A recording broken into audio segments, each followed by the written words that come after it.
morning, ladies and gentlemen. Good morning and welcome to this year's edition of the ENTSO-E Vision Conference. 1 year ago, ENTSO-E presented its view on a low-carbon power system and the role of grids in this transition. And with our vision, we, our ENTSO-E, reiterated our support and intention to make grids a pillar of the energy transition. Today, we're very pleased to organize our ENTSO-E 1 Year On conference at a very timely moment for some policy developments in particular. Also very timely as we are reconnecting just a few weeks after the EU High-Level Grid Forum that ENTSO-E organized under the patronage of the European Commission. In that occasion, more than 200 high-level stakeholders met to debate and exchange on the challenges, the solutions, and the opportunities to address in order to make the most of the electricity grid potential to meet the net zero targets. We were extremely pleased to see so many of you joining us in Brussels for the forum. The conclusions from the Grid Forum are now publicly available, and they report on 4 angles that were discussed there.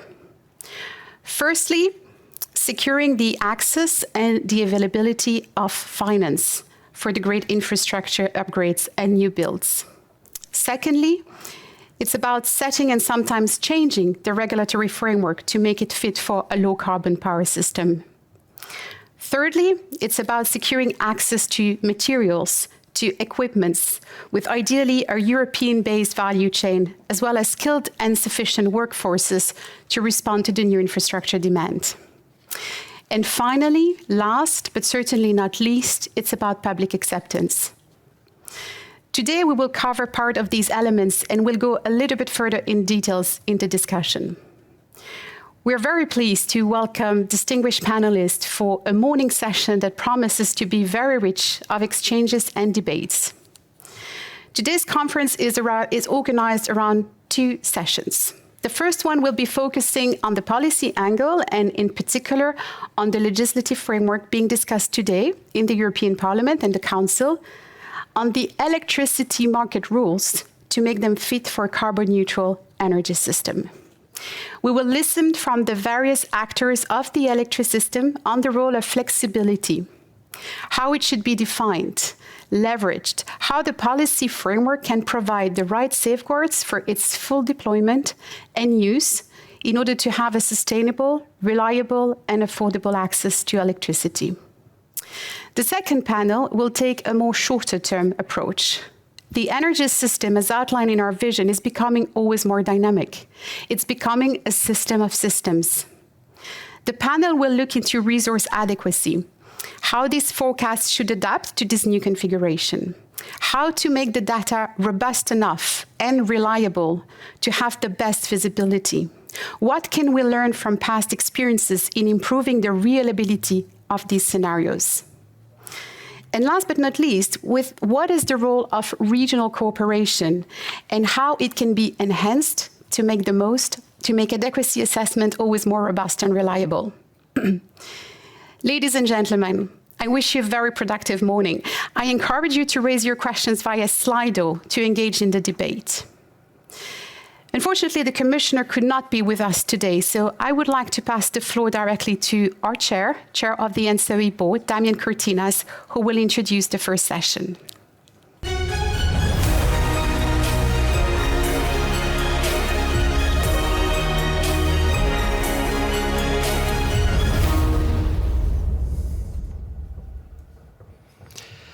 Thank you, Christelle. Good morning, ladies and gentlemen, here with us at ENTSO-E, and also, of course, through the camera. As Christelle has introduced, the main theme of our conference this year is our vision 1 year later. So maybe let me start this day by introducing a short summary of what we presented 1 year ago about this vision, ENTSO-E vision for the future of the European power system. We did this 1 year ago through a series of 3 days of webinars that went in depth in the different parts, and just going to go through a short summary of the main conclusions that will introduce the discussion today. The guiding principle of what we wanted to do with the vision was a very ambitious one that we hadn't undertaken up to this point. Today, it was clear when we started this work that there is a shared political goal all through the continent to reach a fully carbon neutral European economy. So the question we asked ourselves is, what will be needed in order to deliver a power system that will be fit for this energy transition? We did this work through a common undertaking of all the TSOs that are part of ENTSO-E, from the north to the south, from the east to the west, and also with our other stakeholders that were working with us. And the conclusion of this work was at the same time simple, but also, we think, try to set up the debate of what we need to be done. Is that we identified what we call 4 key building blocks in order to achieve this power system for a carbon neutral Europe. Building blocks needs to be understood as things that need to change on the way we do things today if we want to achieve this power system fit for a carbon neutral future. Those are the ones you see here. Energy system flexibility that will be the topic of this morning, so I will come to this in a moment, but flexibility in order to be able to have what we need in order to run the system. The operation of these future grids that is going to change of what we know today, and this will have repercussions on the way we work and the way we work also with other parts of the value chain of the energy system. Energy infrastructure and investments that will absolutely be needed in order to achieve it, and a market design that needs to be fit for carbon neutrality. With 3 main ideas that were at the heart of the discussions we had, that you have here, the issue of resilience. Will the system be at least as resilient as today, and how will this be sustainable? Will it be affordable for the European consumers? The conclusion of this work, that again you can find in our website, can be summarized in these 2 slides that we see now. First of all, in this conclusion, we identified what this future will look like. And the conclusion was that it is clear that in a fully carbon neutral economy, electricity is the most efficient way to achieve it and is the most efficient energy carrier. But it will not be enough, and it will need to be coupled with other energy sectors. This means that this system of the future will be based on 3 key elements, and all the 3 will be essential to deliver a sustainable, resilient, and affordable power system. Carbon neutral energy sources that will provide the bulk of power generation, but for the most part will be weather dependent. System flexibility resources that need to complement the variability of generation and consumption and provide for complexity, and the power grid that will connect all the different parts and will enable a fully integrated European energy market. This means 2 things. This means that this future power system will be what we call a system of systems. We will no longer be able to look at a system as we look today. There will be different systems that will need to work together. And with system of systems, we mean is transmission and distribution for sure. We mean onshore and offshore. We mean electricity and the energy sectors that will be coupled. This will also mean another thing is that this future system will be at the same time more European and more local. Some of the challenges will find an answer in more European integration. Some of the challenges will find an answer in more local adaptation to local needs. And our main conclusion, how do we get there, is that our conclusion, and this is something that we all 39 TSOs of ENTSO-E say very strongly, is that a power system for a carbon neutral Europe is well within our reach. But 4 things need to change to make it happen. We need to develop flexibilities that need to be paced timed with the phase out of fossil fuel generation. We need to rise up the operation of the system to this challenge of this more dynamic system of systems. We need a regulatory framework, planning and permitting procedures that will allow the deployment of the investment that we will need. And we need a market design that will evolve to provide value to what will be needed for this energy transition. We ended last year with a call for action, is that we always seem to think that this will happen far into the future, but in fact it will not. It needs to start happening now. And what we asked is to try to start a dialogue on these 4 aspects on how can we deliver on the things that will be needed for this energy transition. And I'm happy to share that we have already started working ourselves as ENTSO-E, but also with our partners in all of these 4 parts that we have here. If we start with the last, we have a proposal from the Commission that's being debated now on electricity market design reform that clearly addresses some of the issues we pointed out, how to give value to what will be needed tomorrow. We had, as Christelle introduced at the beginning, a forum on the 7th of September, uniting all the industry on the investments part, what needs to change in order to deliver the investments we will need to invest for the grid to be ready for this transition.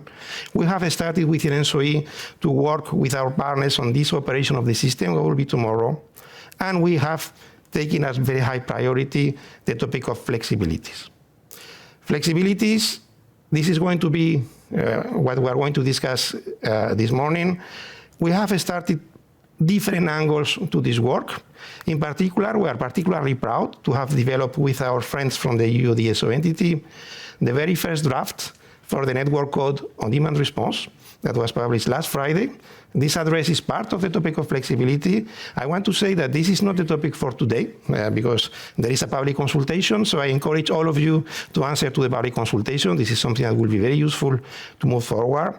The topic for today is going to be the link between these flexibilities and the market design.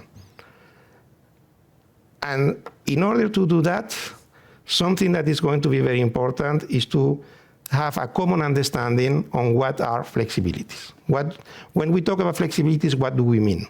Flexibility is a word that has been used a lot in the past years in the European debate. Usually people give different meanings to this word flexibility. In order to understand what will be needed, to need to be able to be in the same page of what we mean by that. And in the vision, we propose a definition of flexibility that you have here. I'm going to start the debate with this, is that it's at the same time, as I said before, very simple, but also within very powerful. Flexibility needs come from the fact that a fully carbon neutral power system will be strongly weather dependent. So, and it will also be much more complex than the system we have today. So the definition we propose of flexibility, again, is a simple but powerful one. Flexibility is everything that will help us compensate this weather dependency and this increased complexity in generation, demand, and grid availability in order to be able to have a system that is secure, stable, and reliable for everyone. You have this little scheme that shows how this could work. We have power system needs, there will be resource flexibility, and we need instruments. And we strongly believe that these instruments need to be provided by a market design that will provide value to these flexibilities. This is going to be the main topic of the debate we have today. How can we design a market that will provide value to the flexibilities we need? And I want to give two examples. It has to give the ideas of what we mean about that. That can seem a bit abstract when we put it this way. A lot of, we have a very, very important increase in the number of electric vehicles that are being developed out through Europe. This will only continue to increase. Some countries, the penetration is extremely high. Every electric vehicle has a battery in it, a battery that can provide flexibility to the system. How can we have a market design that will give a value so that when you have this electric vehicle, you will have an enticement to use it in a way that is profitable to provide the flexibility we need? Another example is hydrogen. Hydrogen will be one of the vectors of the future, as we see also through this vision. This hydrogen will be generated in Europe from renewable energy sources. We need a market design that will provide value for some of this hydrogen to come back in the form of flexibility when there will be a need from a system point of view. This is the topic of today. We strongly believe that there is a link between these two aspects of market design and flexibility.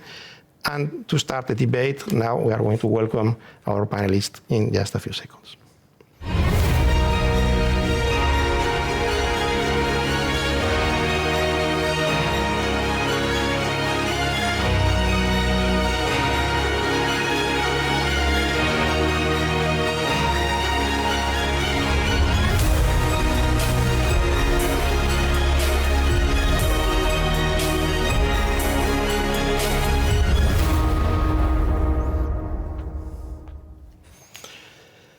So good morning to you as well, and welcome to this panel discussion on flexibility and market design.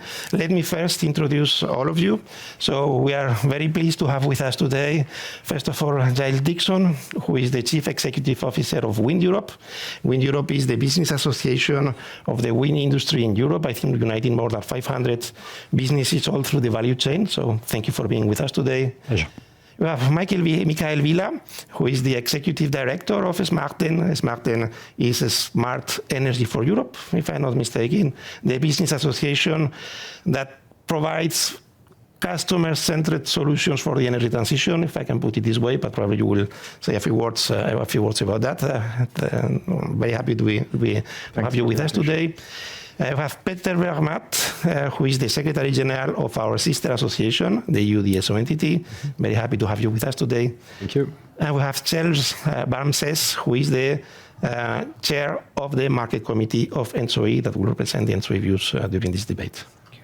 So very happy to have you with us today. So I would like to start maybe by introducing your view on the topic, and if possible, maybe giving a hint of how do you see this definition we propose on flexibility and how does it fit on your views on, again, how can we have a market design that will provide value to the flexibilities we will need tomorrow. Maybe Giles, I can ask you to start. Thank you very much, Damien. Good morning, ladies and gentlemen. It's a great pleasure to be taking part in this discussion. We think that your definition is pretty good. Well done.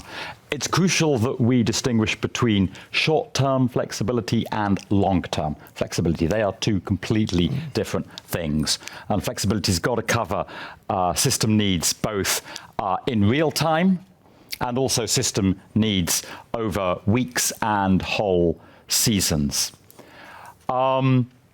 It's very important that there should be long-term market frameworks for procurement. The procurement side of thing is often overlooked. You're focusing on the functioning of the market, of course, but there's no market if the equipment isn't there. And it's quite clear that there are some bottlenecks in the supply chain today, and things need to happen to tackle those bottlenecks. There need to be long-term frameworks for the procurement of strategic equipment. The TSOs and DSOs should have greater flexibility, in our view, in the public procurement rules and how they have to apply them, because you need to move more quickly than you are able to move today. And Peter, I've heard so many DSOs say, why do I need to refer every last item of procurement to the local regulator? And it seems there's something that can be unblocked there to create more flexibility. This new idea that TenneT are championing of framework agreements with the supply chain, we need much more of that. Because what they are doing is they're giving themselves the long-term visibility that the equipment is going to be there, that they need, and they're procuring 28 gigawatts worth of transmission equipment for the North Sea in the Netherlands and Germany. And for those not aware of the detail, they've signed 3 separate framework agreements, one with the 3 substation manufacturers, Hitachi Energy, Siemens Energy, and GE. They've signed a second agreement with cable manufacturers, with Europe's cable manufacturer, also one Chinese cable manufacturer in there. I'm going later today to the ITC gathering of the world's cable manufacturers in Vienna. By the way, the good news is all of Europe's cable manufacturers are building new factories. That's which is very good. Excellent news indeed. So we hope that in the certainly the medium term and, of course, the long term, we will be able to procure all these cables from European manufacturers. And the third framework agreement TenneT have signed is with the vessel providers who need to install the platforms and the substations at sea. There's one other thing that will help to ease up the procurement, and that is for counter guarantees to be offered by the European Investment Bank and other public banks. We're getting to the stage now in the procurement of transmission and distribution equipment where there are not that many suppliers, certainly not that many suppliers of the high voltage equipment, and every time they sell equipment to a TSO, they need to take out technical guarantees with a private bank, yeah, performance bonds. But under the prudential rules, private banks are limited in their exposure that they can have to any one individual manufacturer. We've only got 3 substation manufacturers, high voltage, in the EU, and the banks are close to the limit. Now, that would not be a problem if the European Investment Bank were to come in and say, don't worry, private banks, we will offer counter guarantees. Then they could go through those limits, and we're asking the European Investment Bank to look at this now. We hope you can be leaning on them as well from ENTSO-E. We feel that that would help unlock things. Can I make one final point, or am I out of time? Yeah. Right, thank you very much. Something we want to push in renewables, and it's surprising and honestly disappointing, and I apologize for this, that we don't have more of it, is co-located wind and solar, let alone co-located wind, solar, and storage. And we don't have more of it because market incentives have often not been there. In fact, many TSOs have been lumbered with rules where they have to insist that the connected capacity is identical to the installed capacity. Some countries have introduced some flexibility there, which is helping now. Good. We then need market incentives for the co-location, not just of the wind and solar and the storage, but for the co-location of the flexible supply with the flexible demand. And I'm thinking here, making sure the wind, solar, and storage is located as close as possible to those EV charging points that you were talking about earlier, Damien, and also to the points of electrolysis. And finally, of course, and we'll be hearing so much about this today, there must be incentives for anticipatory investments in the grid. Thank you. Thank you very much, Giles. And you are pointing out, if I may, a topic that is very important, I didn't mention, is that we need the grid to transport also the flexibilities. The flexibility need not only to exist, but also be able to be transported and distributed through the grid. And I think this is very important. This was one of the topics of the Grid Forum in September, and the points you raise are very valid ones, and I think are very relevant ones. Thank you for that. Michael. Thanks a lot. And it was, I think, a good transition because you touched the importance also of flexibility from the demand side, which indeed we represent at SMART10. And I agree with your definition of system flexibility. We need to have a clear definition, simple, to the point, so that there is no ambiguity, as we were saying. And at the same time, I think that we also need to complement with a definition of flexibility from the demand side, because it's also missing. Why? Until now, flexibility of the system is not something new, and it has always been provided mainly from the generation, from the supply side. Now, we need to keep a focus on what needs to be provided by consumer, because only thanks to a consumer-driven transition, we will make these increased system flexibility needs more feasible to cope with and to make the transition more cost-effective. So I'm coming up with a definition as well that we have tried to push in legislation. And actually, yes, it's not in the current END, but is in the energy performance of building directives, because indeed buildings, homes, commercial buildings are going to be the new providers of flexibility from the demand side. And also smart charging of electric vehicles in buildings is going to be an important use case. So our definition is of demand side flexibility is the capability of any active customers, and with that we mean from a households with their home up to an energy-intensive industry, to react to external signals and adjust their energy generation and consumption in a dynamic, time-dependent way, individually as well as through aggregation. And of course, we need to complement that with the resources that enable consumers to be flexible. And indeed, we would like to complement this definition by saying that demand-side flexibility can be provided by smart, decentralized energy resources, DRs, including demand management, energy storage, and distributed renewable generation to support a more reliable, sustainable, and efficient energy system. So this is important to keep a focus on that, because indeed we know that system flexibility needs will increase globally. It's not only a European challenge. Globally, by 4%, the IEA is saying from now to 2050. And we also know that there are different time frames, different duration, different system flexibility needs. Giles touched that. And we know from the Commission in the impasse, it was not an impasse assessment, in the document accompanying the EMD proposal, that daily system flexibility needs will be very relevant. They will increase 133% more from now to 2030, and from 2030 to 2050, they will increase by 250%. What are the resources that can provide these daily system flexibility needs in a cost-effective way from the demand side? So the demand side can provide these resources. So it's very important in the electricity market design that we are currently discussing. There is first a requirement for member states to assess their national system flexibility needs for time frames, all time frames, and to quantify them. And it's also very good that the Parliament is also adding a request to have a European assessment of these system flexibility needs. Who is going to do that? It's another topic, but it's very important to complement the national with this European assessment.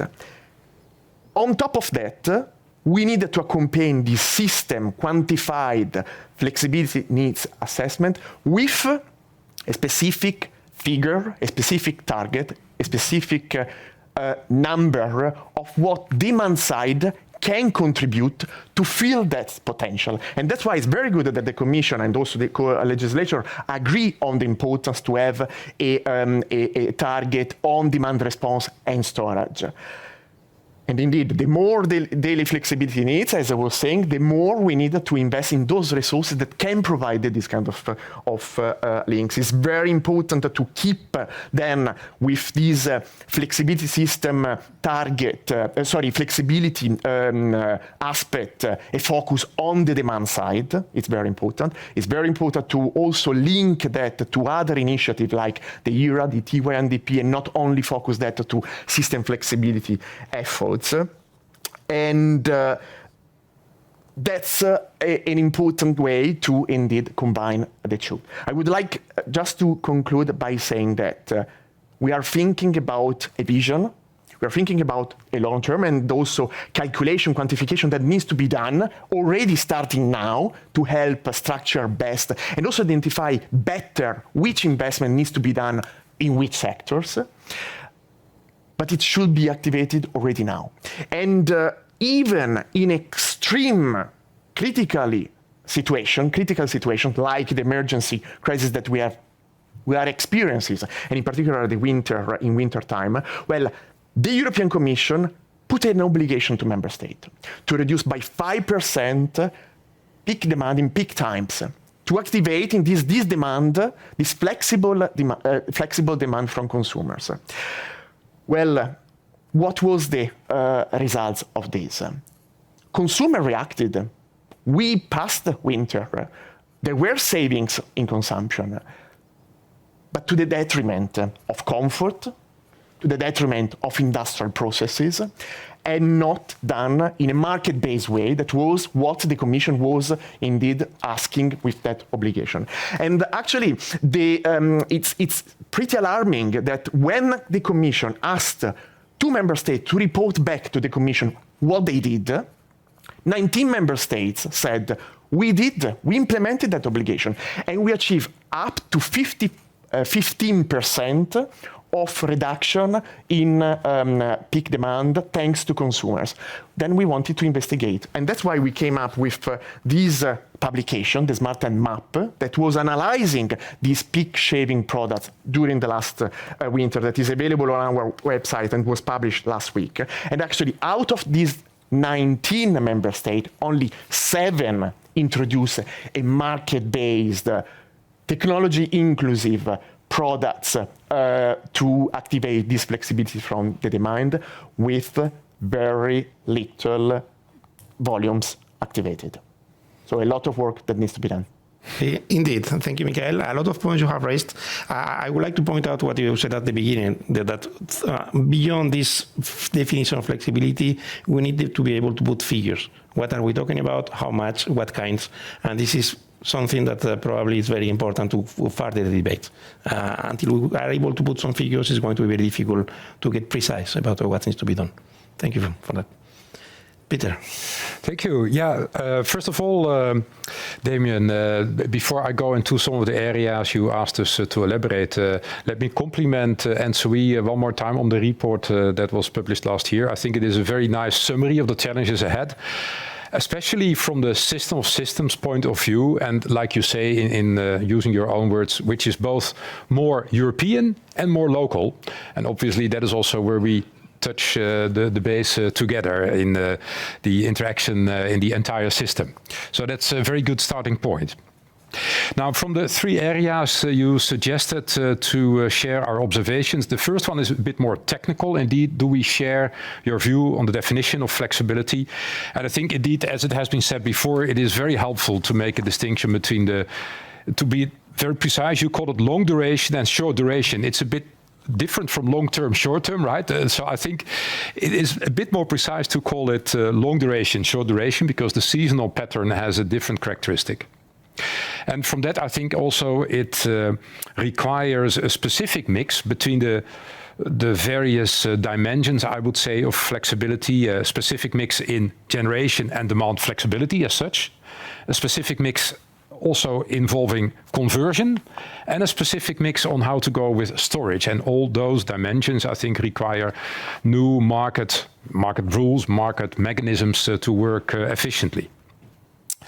Then for the second area, it was more referring to the EMD reform, and I think we can all see that the debate is ongoing and hopefully nearly finished.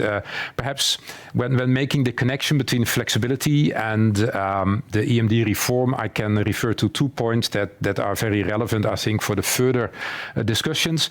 It is on how to go with the dedicated metering devices. I think it is known to everybody of you that there was initially quite a good start to maintain the scope of the specifications for dedicated measurements for observability and settlement of flexibility only.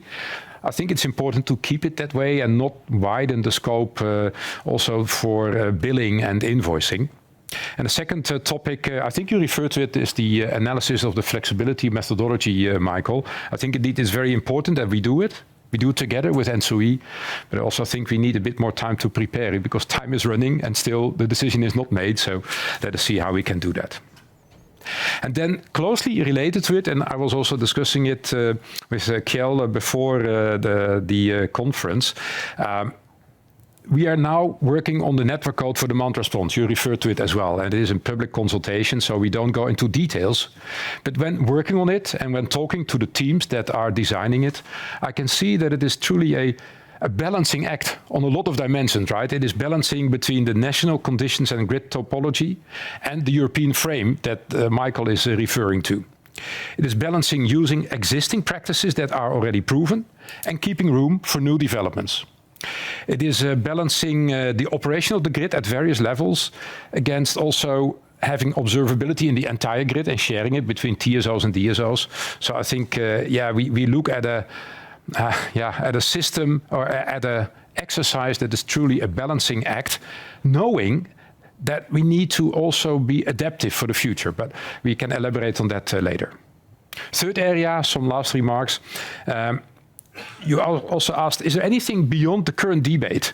And I thought, well, that might be the conditions that we really need to create, right? So we have a lot of debate on the outcome, but we also need to work on the conditions. And I think very important conditions are also mentioned in your vision. Together with ENTSO-E or the TSOs, DSO needs to develop their systems operation into a more active systems operation modus. I think we need to invest in visibility in the grid, together also with the TSOs. And I think it was also addressed in the grid event that both investing in capacity expansion and smartening of the grid to have visibility, to work on flexibility is important. And the third one is have courage. Just have the courage to get started. We all know that we are working in a system that is in full operation and still needs to be converted to the next level of complexity and flexibility. But I think it requires courage to get started and have the openness in the mindset to stay adaptive for new developments. So that is for my introduction, and let's see what questions emerges either from the panel or from the online audience. Thank you. Thank you very much, Peter, for this very comprehensive introduction. I take from that, and thank you very much also for your kind words at the beginning, that clearly this topic of flexibility is one that pushes for a stronger cooperation between TSOs and DSOs. And I want also to thank you for all the work that you have done on this part of working together on this. This is for sure one topic where we will need to be together for the foreseeable future. And I think the list that you have made is a very interesting one. You have already introduced a couple of the following questions on the debate, but I will give you the opportunity to go a bit deeper into that later on. Kjell, finish this introduction. Thank you, Damian. First, I would like to recall that in the ENTSO-E Vision work we published last year, we did develop some key principles to drive the design of the electricity markets. And we believe that markets need to enable the necessary investments in renewables, flexibility resources, and grid development across the whole value chain via effective long-term signals. Also, markets need to incentivize efficient dispatch and consumption of resources, while at the same time stimulating flexibility of the whole energy system of systems. Also, markets need to facilitate the operation of stable and reliable electricity grids by ensuring that any incentive for market parties are consistent with the physical network capabilities and the overall system security requirements. At last but not least, electricity markets need to deliver sustainable and affordable power to consumers, as well as a wide range of retail offers and engagement opportunities. And if I then get to the more specific question about the definition of flexibility, of course, as a representative of ENTSO-E, I would fully support the definition you proposed, but maybe I can further explain it a little more and put it into context. To decarbonize the power system, we will need to progressively stop relying on the fossil fuel dispatchable generation that today provide most of the flexibility and ancillary services that we need. At the same time, we will need an increasing amount of flexibility to maintain an acceptable level of adequacy and resilience, to balance the weather dependency, and to handle the increased volatility of consumption and system complexity driven by electrification. And at last, but not the least, we will need flexibility at specific times and in specific locations. And if we look a little bit more about the time dimension, and this is also some of my fellow panelists addressed, if we look at the short duration flexibility, which in our mind would be from seconds to a few hours, demand response and battery storage are already efficiently providing carbon neutral short duration flexibilities in many markets, such as balancing markets. But we need to further exploit their potential. If we then look at the longer duration flexibilities, and here we think about days to seasonal needs, at the moment there are still very limited potential of large-scale carbon neutral sources beyond hydro. But hydro has relatively limited possibilities for further development in most of Europe. The most promising solution appears to be green hydrogen, but other alternatives could also emerge. In any case, we will need that technological progress is made to decrease their cost and improve their discharge, duration, and energy capacity. So thank you. Thank you very much, Kjell, and thank you for this. That comes, I think, very nicely also with the introductions from all the other three panelists on this need to have different kinds of flexibility. Under this world, there are very different types from this short duration to long duration. They will all be needed, and the question is how can we be sure that they will be there when we need them? And so now I'm going to propose you another question to continue the debate, but I want to also to say to the people following through the camera that we will answer some questions from the audience at the second part. So we see that some of them are already coming. Please don't hesitate to use it. We will all be happy to discuss also based on your questions from the audience. The two questions I want to ask you now, that maybe I'm going to couple into one because they are strongly linked, is that we all agree on the need for flexibilities to be there in order to achieve carbon neutrality. We all agree we will need different types. I think we all agree on the need to have a market design that will provide them and that will give value to what is needed. The question is, now we have a market design proposal that is on the table. We all know it's under discussion at this moment. There is Parliament in session in Strasbourg. There is the Council discussions going on. This is a targeted reform of market design that has provisions of flexibilities. My questions will be, what do you think you see as a good step in the right direction in this reform? What do you think is missing? What do you think that, how do you evaluate what's being put forward as market design for flexibilities? But also, what do you think that is missing for this reform and we probably need to go further on after that? Maybe I can ask to change the order. Michael, you can. Yes. We're willing to start with this. Thanks a lot.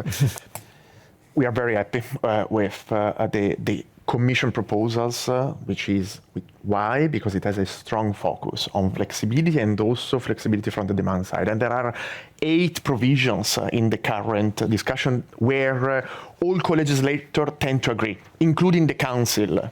And we are starting from the peak shaving product to the provision on the right for energy sharing, the provision on dedicated measuring devices.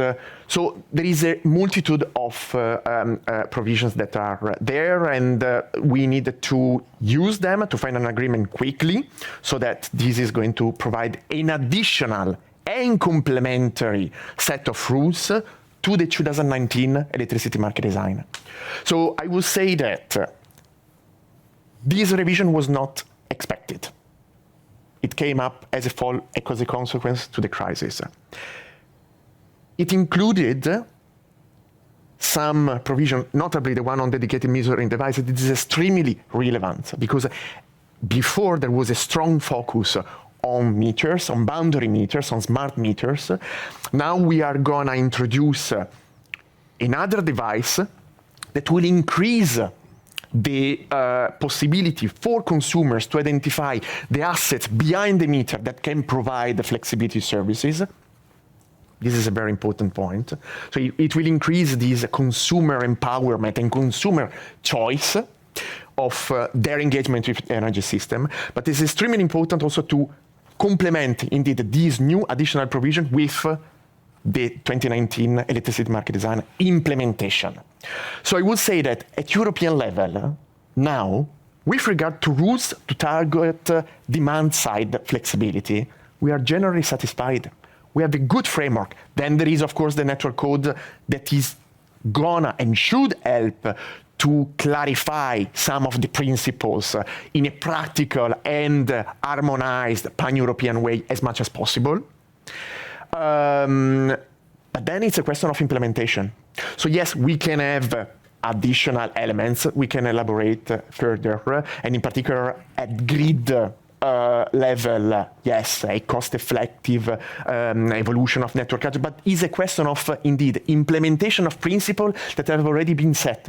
So let's try to close the gap between Brussels and capitals. Otherwise, all the barriers that market players for flexibility are encountering are going to remain. And what's the role of spending years in shaping legislation if then we are not having an enabling framework for investment and for markets open to demand side or price signals that are dynamic, enabling consumers to have all the options to activate and adjust their consumption. Thank you, Miguel. That's very clear. Maybe Giles, would you like to continue?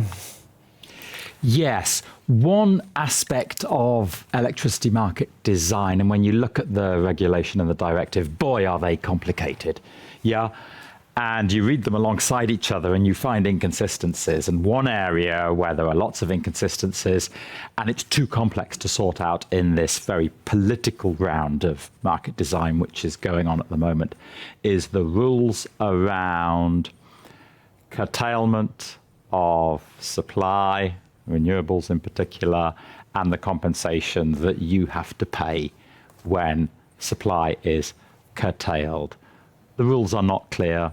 The rules around what you do when there is a grid connection permit application Do you say yes? Do you say no? Can you give a provisional yes and offer not a firm connection, but a flexible connection? Those rules are just not clear. And there's a need, I think, for the TSOs, DSOs, the supply side, the renewables to sit down and try and thrash this out and present it jointly to the Commission and the regulatory authorities on this. Because it would give us greater clarity, it would give you greater reassurance about what you can and cannot be doing, yes, as the system operators, when it comes to rejecting grid connection permit applications in particular. It's important, though, to look beyond the rules. This is also about behavior. It's not just about the market rules. One key aspect of behavior. There is nothing in EU rules, there may be in some national rules, that prevent you and you from taking a more flexible approach to how do you deal with this huge backlog of grid connection permit applications from renewables and from storage that you have. Yeah, it's 100 gigawatts in Spain, it's 50 gigawatts in Romania. The latest national grid reports in the UK show it's over 400 gigawatts if you include the storage capacity applications as well. You can't go on treating each application equally, assuming each is valid and treating each in a methodical, chronological manner. I mean, hats off to you that you've done it for so many years like that. It's very dutiful and very noble. But it just doesn't work. It's not what the system needs today. And you know, we all know, there are loads of speculative grid permit applications among those numbers. And you shouldn't be wasting your time having to sift through them and dedicating your scarce resources to them. You should be prioritizing which is mature, which is credible, which do we need now, which are crucial for system stability. And in fact, if you look at the latest report, the Windsor report in the UK, they're pointing very much in this direction. You're nodding, Damien, you know. And we think everybody should be applying this level of common sense. That's a behavioral issue. It's not a rules issue. And the final behavioral point I would make is please, more information, more transparency from both the TSOs and DSOs, especially about capacity availability. Yeah. We, the renewables, we can get so much more electrons into your systems with more information. Yeah, and we can ramp up and ramp down the wind turbines much more quickly than we used to be able to. Information about the availability, when you need to curtail, we don't mind ramping down, so long as the information is there and we can help you give greater flexibility, security to the system. Thank you very much. Very detailed remarks on several topics that if I take some of them for you are not about the regulation, are about the way we work.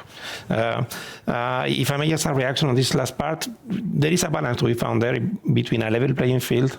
And for sure, I can speak, I think, for all TSOs and DSOs, even if as moderator, when I say that no one wants to work on applications that will go nowhere. Yeah. But there is an issue also of level playing field. Exactly. How do you ensure a level playing field? How do you ensure neutrality? Or when to do that? And this is a very complex question that goes beyond regulation, and I agree with you.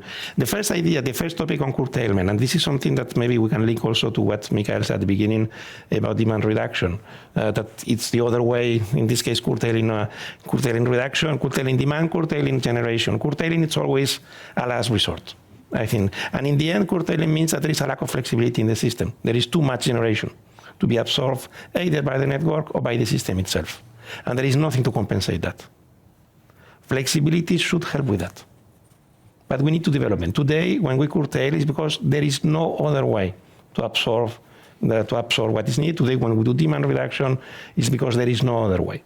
But we need to think about the fact that sometimes to avoid curtailment, we need demand increase. This is why flexibility is not only reduction. Sometimes it's the right, it needs to go both ways, which is very interesting what you're saying. Thank you very much for that, Giles.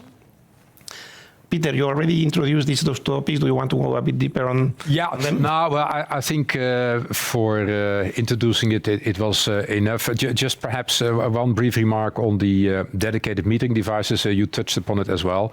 I think it helps for visibility and managing flexibility, but I think it's also important that we emphasize that for billing and measurement, you should have a neutral party like the DSO to have a good exchange and sort of protection towards the consumer. So that is why we think it is important to have the neutral position of DSOs there.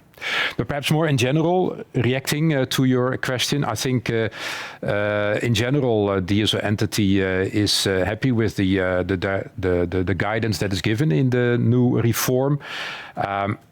It depends a little bit how you look at it, but I think it is also, in a way, enough. On the more general regulation, you should not arrange too many details.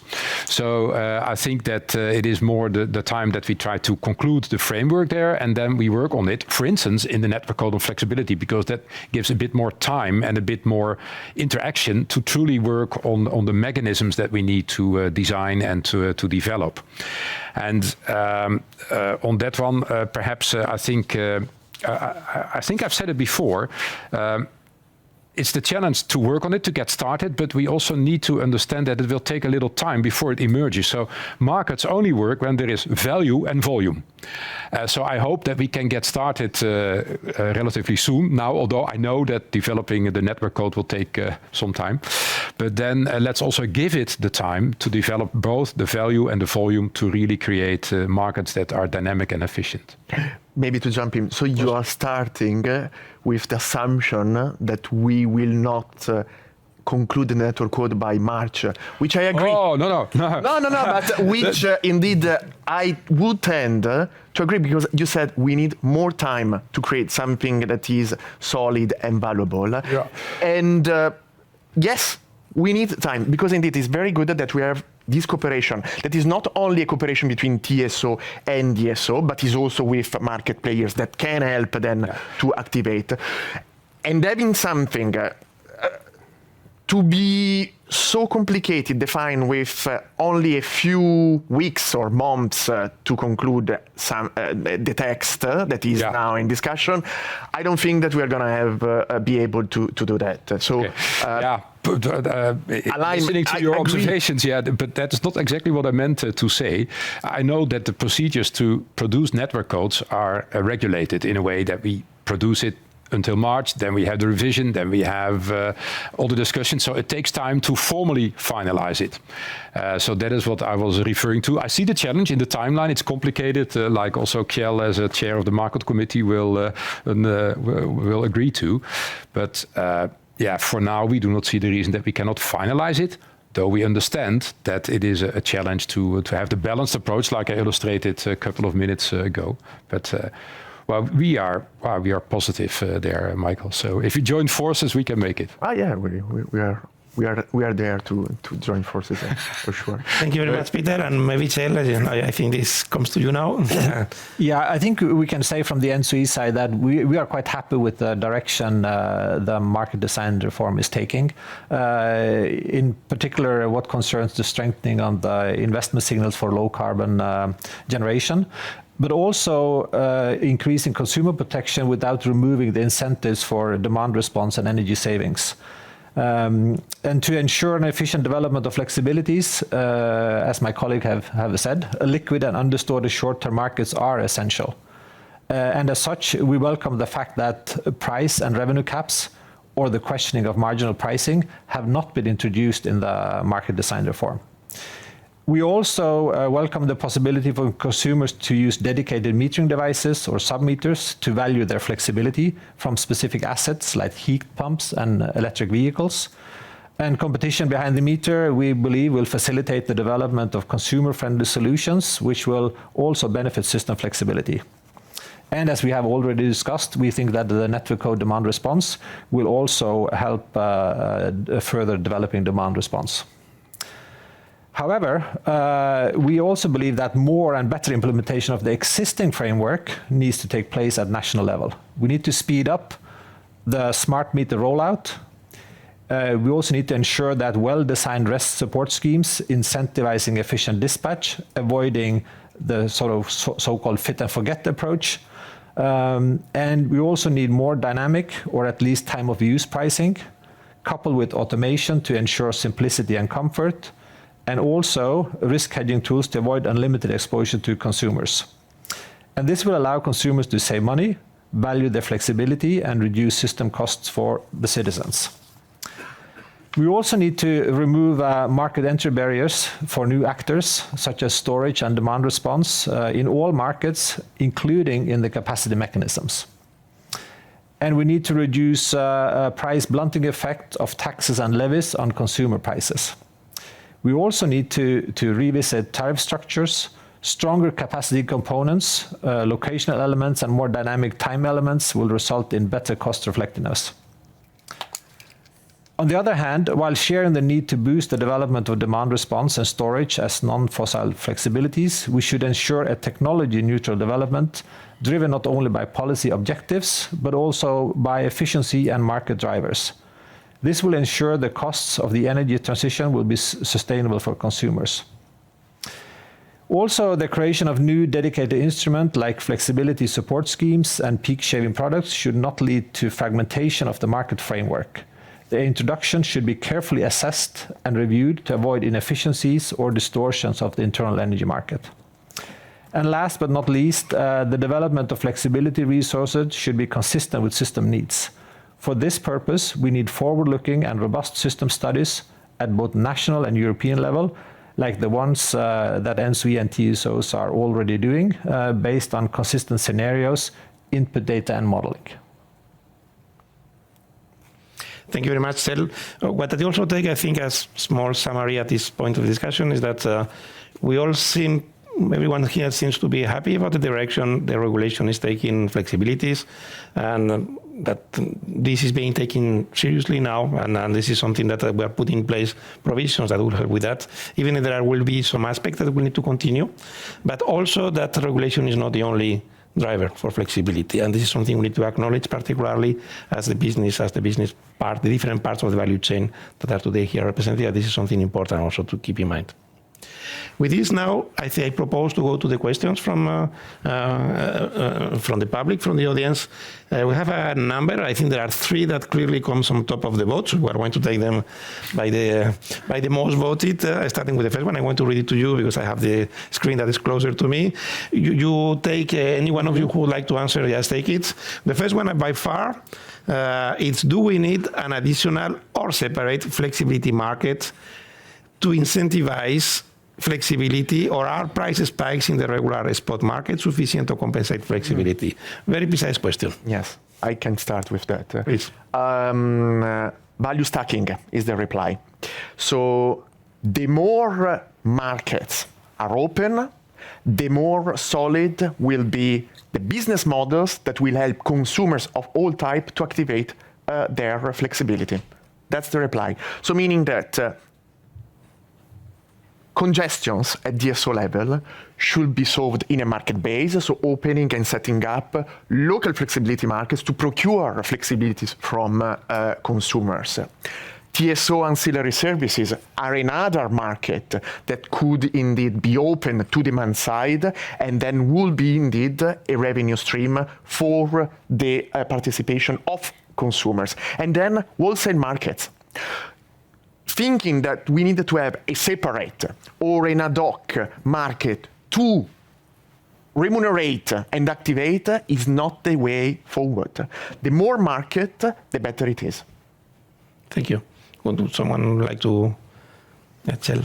Yeah, I think from the TSO side, we see that when it comes to the long duration flexibility, we need to address that with separate mechanisms. And I think TSOs have called for capacity mechanisms to be a more standard, should we say, part of the market design going forward. So this is one example, but we of course have to be very careful not to fragment the market. So we cannot just introduce new market for all kinds of mitigating measures. That will we will not then receive the liquidity that we are looking for, I think. Would you like to jump in, or maybe do not hesitate if you want to react to the discussion. If not, there are a lot of questions, so maybe we can go. Exactly. I'm not exactly sure about the timing, but I think there is another very interesting one at the top, so we can address that. I don't have further additions to the earlier. Maybe yes. I maybe to complement what was said. Yes. We need to avoid cannibalization of the same resources to different markets, but indeed there are market platforms. There is these evolutions to an interoperable system of systems that will indeed allow the same resource to understand which market can participate in order to provide systemic benefits on top of the benefits of the consumers providing this activation of services. So that's the challenge that we need to work. Until now, well, actually, I make an example. We, as Martin, we organize every year FlexCon, which is indeed the annual gathering of the flexibility community from the demand side in Europe. And I would say that 6 years ago, when I joined the first FlexCon conference, the only discussion and the only remuneration, the only mechanism that flexibility providers were looking at was balancing markets from TSOs. Now, we just had the last edition 2 weeks ago. This is a clear evolution that the more markets, the more opportunities. But of course, this is a question of interoperability of markets, opportunities, and solid business models that can facilitate that. Thank you very much. We'll go to the second question. Again, I read to you as I have the screen closer to me. Do we need a more European Union top-down approach with the definition of a form of optimal, efficient EU system to guide investments? Do we have all the data and analytical tools we need to do so? Yeah, perhaps I can give it a start, or Kjell, you would like... Okay. Well, I think the answer, well, typically is yes and no. On the side of yes, I would think that indeed it is very helpful, as we discussed also at the GRID event, that there is a more open approach to the need of investments in both investing in capacity expansion and in smartening the grid. So I think it helps if the frame is more open for that, also for anticipatory investments. On the side of no, I would think it is more like defining the objectives at European level, but letting the decisions be taken at the grid level, either TSO or DSO level, but is closest to the regional topology of the grid, because it's not a one-size-fits-all there. However, I think one mechanism that could be very helpful, it is an exercise we are doing together as well in the digital twin and digitalization track. We are also working on smart grid indicators, and I think we can learn how to select smart investments from exchanging some indicators and learn from that, not to monitor or to punish, but to learn from the best balanced decisions there. So that could be a helpful mechanism. But I don't think you need a sort of taxonomy to distinguish between efficient or non-efficient investments at the European level in any DSO grid, for instance. That would be much too detailed. Thank you, Peter. Mikael. I like this question. We need a system-efficient approach. So this will require definition also, an evolution of the definition of the concept of energy efficiency. Until now, energy efficiency is more looking at products or end-user sectors to reduce their consumption. We need to have a systemic dimension of that. This is something that we have been pushing so much to have this systemic approach, and also stressing that by having consumers active, you can contribute to have a transitions towards climate neutrality that is more efficient and is more cost effective. But I think that the provision in the electricity market design on assessing the system flexibility needs is going into that direction. This is not antithetic, and I think that we have already something that would help enable, assess, quantify what the system needs, how to tackle the different flexibility durations, and then optimize eventual investment. So that's not something new. There is we can work with that kind of framework that is currently in definition. Thank you. Yes. I agree with Peter and Mikel. I think to address the question, the EU has largely done its homework here, but national regulators still have a lot of homework to do. And I think your members, Damien, and your members, Peter, need to sit down with your respective national regulators and say, please incentivize us to invest in the right things. Your revenue model and the way it's managed by your regulators is not smart enough today across the board, looking at all countries. You need to be incentivized to invest in those things that are most economically and socially useful for bringing more flexibility into the system. You need to be incentivized to invest more in the optimization of existing networks, to invest more in dynamic line rating, modular power flow control. There's so much more capacity you can get into your existing networks, and yet the regulators are kind of sitting back, taking their traditional competitiveness, economic efficiency approach to everything. Not all of them even have a net zero mandate or remit, shockingly, when it's clearly embedded in EU policy and every member state's climate and energy policy. They've got to get smarter, and I think it's up to you guys to put pressure on them. We don't have a regulator today in this panel, so probably we're not going to answer for them. But I don't know, Chel, would you like to react on that? No, it's fine. No. But I think, but I can agree with Giles.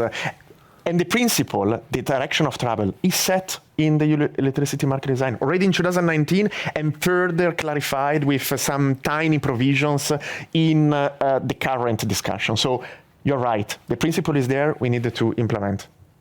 But in any case, if I may just a reaction from my side, because you are touching again to a topic that was in the other heart of the discussion we had on grid investments. Mm-hmm. And in the end, the regulatory framework for grid investments, we have clearly identified of one of the four things that need to be developed. And this was one of the main conclusions from this Grid Investment Forum. Mm. And you can be sure that we as TSOs, with our friend, the DSO friends, we will engage with the regulatory authorities at European level, because this is what we do at ENTSO-E, about how we can provide the framework that will allow for the right investment to be made when we need it. Mm-hmm. I think this is the way to put it. And this is one of the four main areas.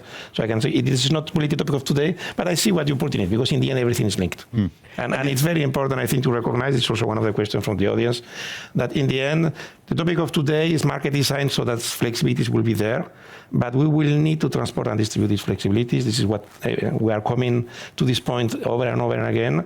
And there will be value also of being able to share flexibilities through the system. Yeah. But perhaps, Damien, to add to that, I think it was a very well supported and shared conclusion at the GRIDS event that we need a sort more forward-looking regulation on investments. So indeed, I share your hope that we can have a good debate there. Also anticipating your very vivid promotion of it, Giles. But I think we know the challenge and are working on it. And it's very important that we are talking about investment, which are both CapEx and OpEx, mm-hmm. as you were also mentioning. Mm-hmm. Exactly. We have another question that is clearly up at the top of it. It's a more technical one, but it's also very relevant, I think, in the European debate today. We haven't talked about it now. What will be the role of low-carbon nuclear energy in this transition? Example, SMRs. SMRs, I remember, is small modular reactors, the one who have about 400 megawatts are being developed. Will there be incentives for the further development of these technologies as providers of flexibility? I understand that this is how it goes. Someone willing to take this question? Yeah, maybe I can comment. I think this is clearly it's one of, we have said that for the capacity mechanisms for long duration flexibility, we need to be technology neutral, and of course that would include potential nuclear energy. But of course this is very specific to member states, and we see that there are a few member states who continue to develop nuclear, and I think they could be counted in on the capacity mechanisms. And we also know that in regards to the discussion in the council, this is the big the big discussion right now is how can CFDs be or contract for differences be applied for nuclear? So we'll see what the conclusion from the council on that specific topic will be, I think. Thank you, Chair. Independently from this specific technology, if the two approaches of technology inclusiveness, I would say, not only technology neutrality, and cost effectiveness are respected, then why not?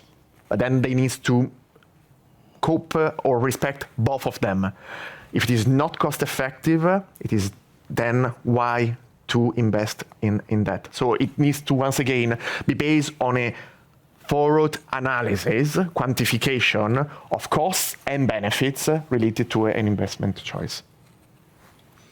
Thank you, Brad. We have a related question now that is not really the topic of today. I'm going to read it so to show that we take all questions. But is, do you think the uranium price is entering a new bull cycle? Very interesting question, but I don't think we are the best qualified in this panel today to answer it. So you will allow me for the audience, for those who voted for it, maybe we will pass on this one. Again, very relevant one, but really not the topic of today, and maybe not even a topic for TSOs, DSOs. This is more for generation companies at some point. I go to the next one. What role do CRMs, capacity remuneration mechanisms, play in providing working against flexibility? Should CRMs become flexibility CRMs? Very interesting question. I continue, sorry. So, no.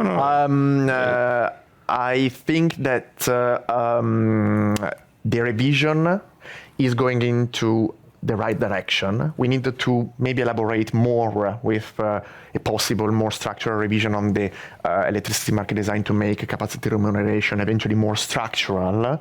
But yes, we need to have, I agree with what you were saying before, capacity remuneration mechanism to be inclusive, technology inclusive, technology neutral, so open to all resources.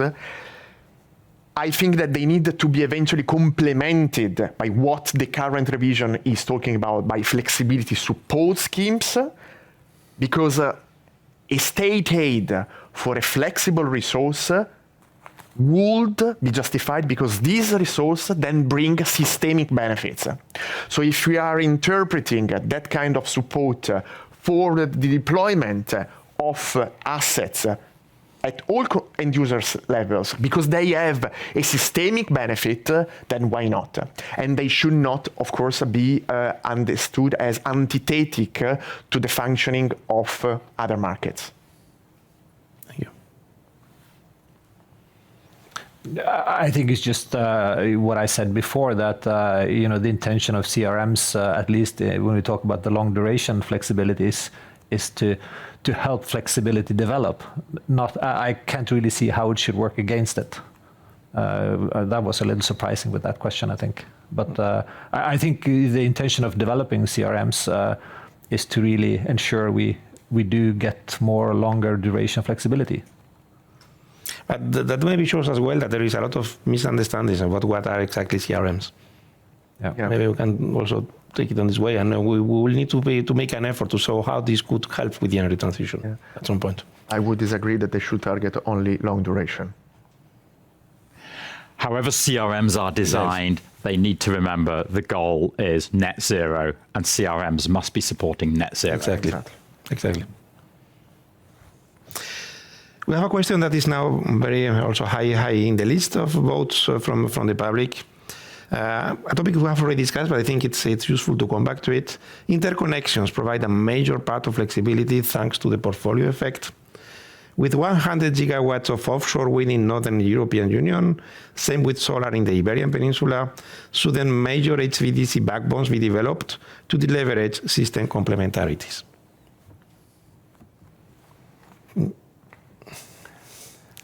Yeah, what to respond? This is very ENTSO-E. Of course, I think this is what is going on in Germany from north to south. It's a shorter distance. To build HVDC from Northern Europe to Iberia Peninsula, I think that would be a major undertaking, and I'm not sure. I think there will be a lot of. First of all, it will be expensive, but I think we do already have grids in place to be utilized. So I'm not sure if to develop these kind of extreme long distance HVDC would be really efficient and doable. Perhaps I can also complement to that a little bit from the DSO view, because I think indeed you can look at flexibility from the large generation units. But if we realize that in the new system, 70% or perhaps even more of the renewable generation will be injected in the DSO grid, it's not only about interconnections at the international level, it is also about grid capacity, perhaps even a grid congestion and preventing that at the more local level. I think indeed, like you also point out in your study, this new system will both be more European and more local. So I think indeed to be complementary to it, we should not only look at interconnections because capacity is injected or renewables are injected very locally as well. So it doesn't solve the full problem of the variability of the generation. And perhaps there was one more question. I think it is on the screen now as well. That makes a sort of link to the capacity of the grid and the weather dependency. And perhaps it helps, and I think you can elaborate on that as well, because also there you see that there is the entire system that needs to be in balance. And even if we had the old paradigm of infinite capacity, the weather variability between generation and demand can never be solved only in just producing it and using it real time. So the unbalance between generation and consumption needs to be solved through flexibility in whatever form. But perhaps you would like to elaborate on that as well, because it is a sort of conceptual approach that is really relevant to understand between each other. HVDC is not just about very long distance connections. We need HVDC just to make the North Sea work. The North Sea has 20 gigawatts of offshore wind. Today, the North Sea countries want to make that 70 gigawatts by 2030 alone, and much more by 2050. Offshore wind farms now are around 1 gigawatt each when they are built. The distance from shore is getting longer and longer. HVDC makes sense just to connect those assets to the mainland. We're still building almost exclusively radial grid connections to the offshore wind farms, point-to-point connections back to the mother country. We can carry on doing that, but we need to bring in these hybrid grid connections for the offshore wind as well, where one wind farm has connections to 2 or more countries or locations, where you have hub and spoke arrangements with AC connections from wind farms to a central hub, say an artificial island or platform in the North Sea, and then an HVDC connection back to the mother country. These hybrid configurations make sense because they enable us to pool the transmission and the generation assets. That saves money, it saves space in the sea, it improves energy flows between countries around the North Sea, and this is all going to need HVDC. We've got to sort out the interoperability issue between the 3 different providers of HVDC equipment, but the European Commission is pouring serious money into that, and Wind Europe and ENTSO-E are collaborating very well on a demonstration project for that. But boy, we need HVDC, and the TSOs around the North Sea are deploying it already. Yeah, it's very clear.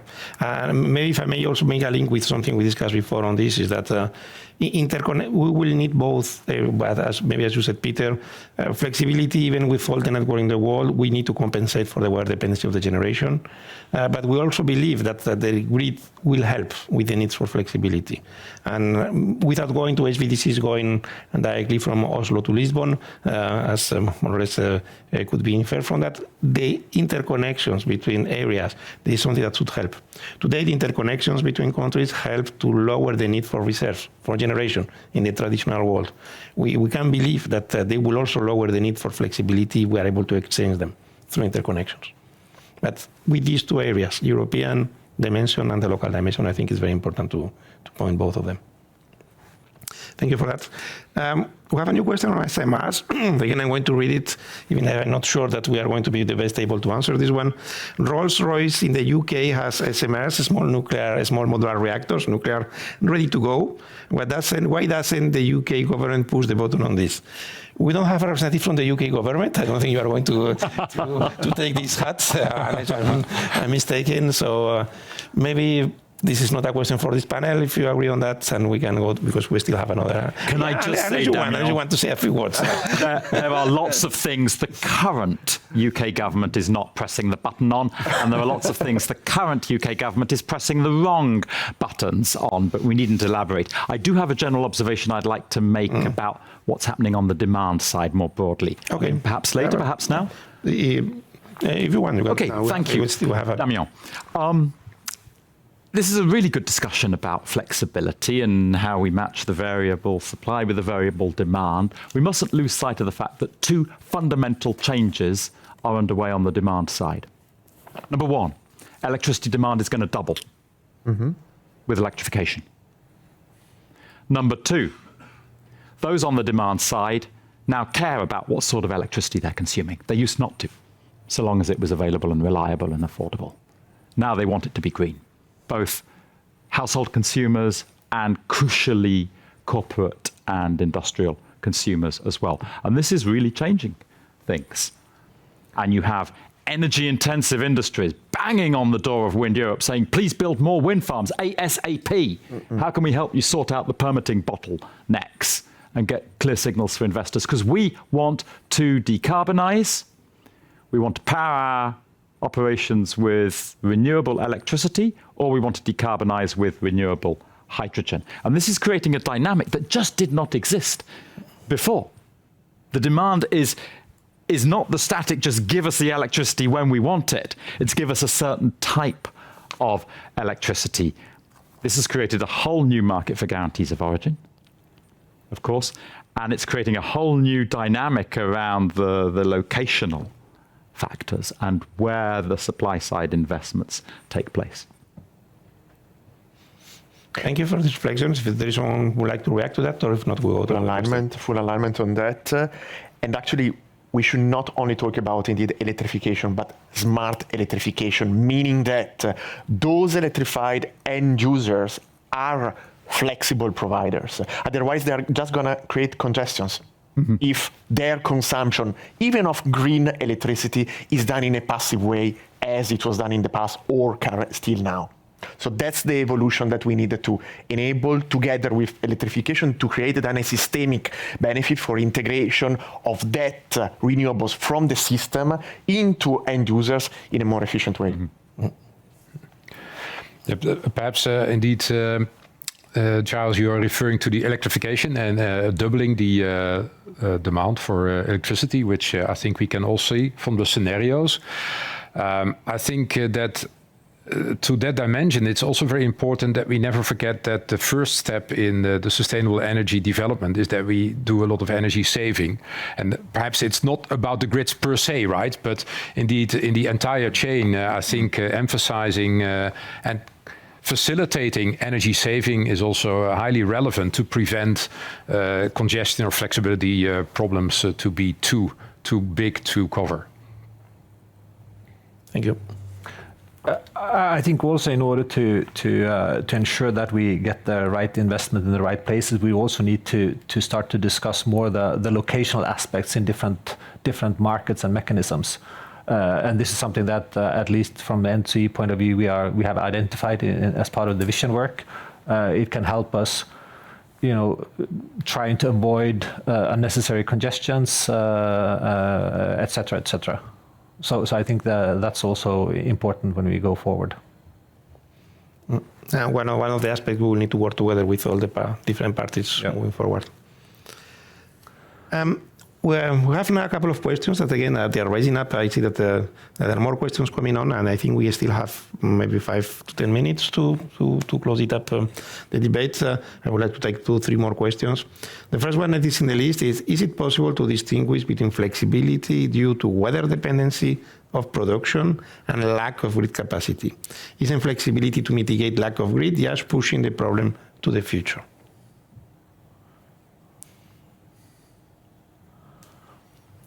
I think when we think about what was the main, I think, discussion in the grid conference we had a month ago, it was that we need grids regardless. We need to make investments, I'm not sure if that's necessarily related to flexibility. Of course, it is related in the sense that we need grids in order to provide the flexibility. But I would almost look at that as in a way it is separate, I think.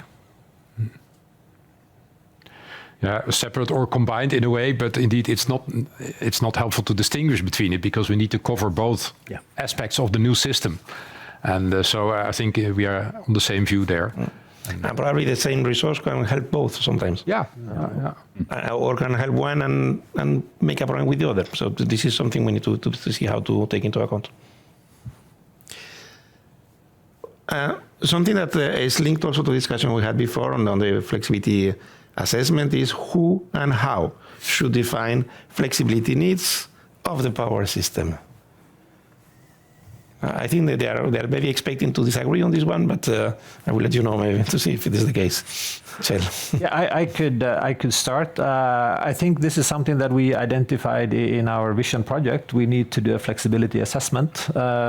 And we believe that from the TSO's point of view, we are already having scenarios, data, models for the TO-NDP, the ERA, and this will be a very good start to do the flexibility assessment. And this, of course, is what we have put forward also as part of the electricity market design debate. I would answer the question, Damien, simply governments, regulators, system operators, producers and consumers. Everyone. Yeah. Who is holding the pen? I know that is going to be a difficult choice. But then, yes, it cannot be only an entity doing that with a mechanism defined in an impartial and not inclusive way. All stakeholders need to be included, TSO, DSO, and market players. But it's very important that a methodology is defined so that the European system flexibility methodology is going to be the same as also of the national ones. Otherwise, they are not going to be compatible and coherent. So whoever is going to be holding the pen, whoever is going to be responsible, should have an approach, an inclusive approach, and the same methodology so that we can have a possibility to compare and see the contribution of national inputs to the European one. This is a challenge that you are already facing for TO-NDP, ERA. So let's learn from these and provide something that is indeed conducive and useful. Yeah, and perhaps in addition to that, I think this part of the discussion also refers to the electricity market design. The methodology in Article 19, right, is also defined as an exercise to be done between ENTSO-E and DSO entities. So we're looking forward to work on that. And I think perhaps in addition to what you gave as a sort of reference already, Kjell, we need to anticipate that new areas of flexibility in the local markets will add new dimensions also to the approach. So we can learn from what is there already in some countries at TSO level, but you also need to apply it and be open to the developments that are specific at the lower grid levels. Even on the interface, when TSOs need access to flexibility on grid levels, it also needs to be available, right? So we need to have a common approach there. And we have a very interesting question that I think it will be very useful to tackle because it wraps up a lot of the things we have been saying. It's very simple but very powerful. What is stopping accelerated deployment of flexibility solutions? What is needed to activate this? I suppose that is the focus is flexibility from the demand side. Well, I can interpret that from I can. Something that would support will be a flexibility by design requirement. So if you are going to have assets deployed that are flexible ready by design, that will be already something that is going to be extremely useful.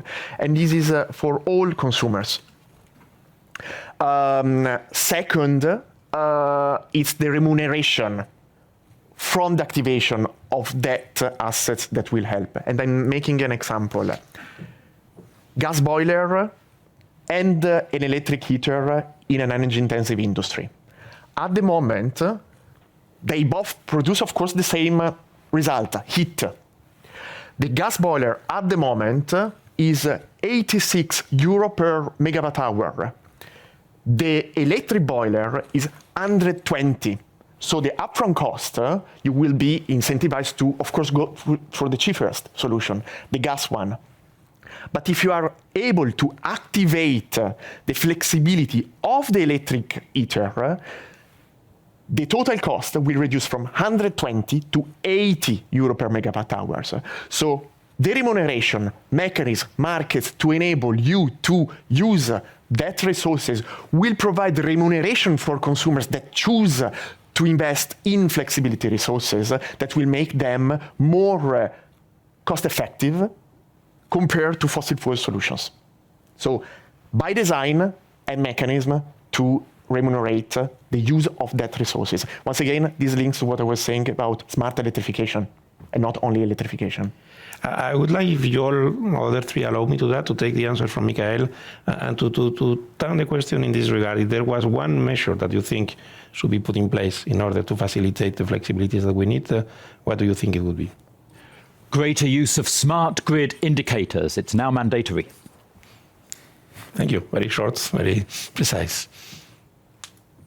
Would you like to chip in if there was one measure that you think should be put in place in order to achieve it? Or at least to start? I think we are asking that, or one point I made earlier is that we need to complete the smart meter rollout, meaning that consumers need to see the price signal. They need to get the price signal, because I think in many places in Europe that is not the case. So there is no incentive to react. So give the consumers the incentive and they will react. So not only remuneration, but also an incentive to react. And this is a type of flexibility, the price-driven through retail tariffs, but then you don't necessarily need a smart meters for providing services to the system and participate to different markets. If you have a mechanism that certifies and quantify in a reliable way the flexibility services that are provided. Yeah, and perhaps to add to that, I think we are working on a lot of things, and it simply also takes time to prepare them. But I think it's very important to keep an eye on a condition that we need to fulfill to create greater visibility in the grid. Especially also at DSO level. I think at TSO level that is much more developed. At DSO level, also by the nature of the grid, it takes a bit more effort and takes a bit more time, but let's keep investing in that to have better visibility, and based on that, better have a view on what flexibility we need and how we can deploy and open up the market there. Thank you very much. And I suggest maybe to take a final question, because I have seen one question that has gone up a lot in the past few minutes. So as there is interest, I propose to take it as our final question, and then we can wrap up. If flexible demand can react to spot prices, why would we need a peak shaving product to stimulate demand reduction? Wouldn't that interfere with existing markets? A lot of debate on this part of the market. Very good, and I think this publication replied to that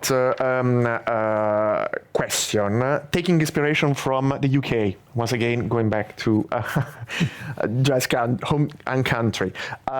National Grid developed a peak shaving product for last winter together with market players to target those consumers that have no experience in participating to existing ancillary services or wholesale markets. So this is a product specific for, in particular, households that needs to be acquainted. So the ideal is to target a specific type of consumers that have a flexibility potential, to enable them to engage in this explicit activation, and then we need to have these specific products to then make them acquainted and comfortable, and then eventually participate to other existing markets. So the logic is exactly this: target those type of consumers, notably households that do not have experience, make them aware of what they can do in an explicit way, so not through retail tariffs that we were mentioning before, so that then they can participate to others. So it's trying to stimulate and target specifically those that do not have that experience. Thank you, Miguel. I think it's a very good question, and I'm not sure if I think the effect of the peak shaving product probably can be achieved using what we already have. But if it helps, okay, maybe it's okay. But we need to also keep in mind that the more products we add, the more complex the whole market framework will become. So I think our message would be, let's try to be smart about utilizing what we have in place already. Exactly, opening that to the participation from the demand side, which is not always the case, and so it is not providing the benefits that the existing markets would then provide to achieve that goal. And perhaps to add to that, because indeed I'm not sure whether you need new elements there, but it illustrates the importance of behavior, right? So awareness and consumer behavior is important because, in fact, preventing the problem, like you in a way do with the peak shaving product, is always cheaper than saving it when it occurs. So on that way, the combination of behavior and energy saving, I think, already also helps to have accelerate the use of renewable resources. I must continue, sorry. Totally agree. We need to communicate, make consumers being aware of this potential. But it's also, and it's not Smart End that is saying, but it's also BEUC, so the European Consumer Organization, that is saying consumers will not change only because they know. They need to have remunerations. They need to have benefits that could be both monetary savings or remuneration because of participation to mechanisms and schemes. And second, so you need to benefit in monetary terms. And second, automation. Digitalization, automation will help. And we have both solutions already to make these automatic, benefit-driven, so that this is gonna then providing a benefit for the consumers and for the system. Just thinking that communicating, informing, well, it's part of the solution, but it's not gonna be the main driver of that. Thank you, Miguel. Before wrapping up, I would like just to ask you if any of you would like to have some kind of final remarks, short final remarks with that, in this case. And if not, I can just go to the... Yeah, please, Giles. I have one final remark. We have a huge opportunity right now to try and embed and enshrine all of the solutions that we have been talking about, and that is the ongoing revision of the national energy and climate plans. They have to be finalized by June next year. This is the last chance between now and 2030 to make any serious changes in national energy policy, not just big picture policy, but the nitty-gritty nuts and bolts detail of the things that we've been talking about. Thank you very much. I think this is also very relevant. I would like to thank you for this discussion, to thank also the audience for the very important number of questions, very interesting ones. I'm not going to make a summary of this rich debate. What I would like to say is that something for me is clear from this discussion is that we have here in this panel representatives from transmission system operators, distribution system operators, the wind industry, that is the main part of renewables parts today, and also the main association working on consumer driving solutions. I think we all agree on the importance of this topic. I think this is very clear. And I think that we have approaches to this that are complementary, even with different ways to see it. Something I take from this debate is that regulation is important, but it's not the only part. Something I take from this debate as well is that we all need to work together. This is not something that every single part of the power system will be able to solve. So something I take also for this debate is that European discussion is important, but the national one is also important. A lot of you made this kind of remarks and the link between the two. Something I would like to finish that it's very clear for ENTSO-E this is going to be a priority topic in the years to come, because again, it's something absolutely necessary to have this power system fit for a carbon neutral future. We have already started working in parts of it, as you already know. In particular, we are going to work very strongly on the assessment, and this is something we intend not to do alone. We intend to do it with all the stakeholders that are there. So we'll probably continue this discussion. A lot of ideas, we will take them on board, I think also with our DSO friends, and we hope to continue these debates so that we push forward these ideas that we need flexibilities to be there at the right time. The right kind of flexibilities in order to make the energy transition happen is one of the conditions for it to happen. Thank you very much. And Thanks a lot. Thank you. for this debate, and now we pass to the next part, I think. Thank you.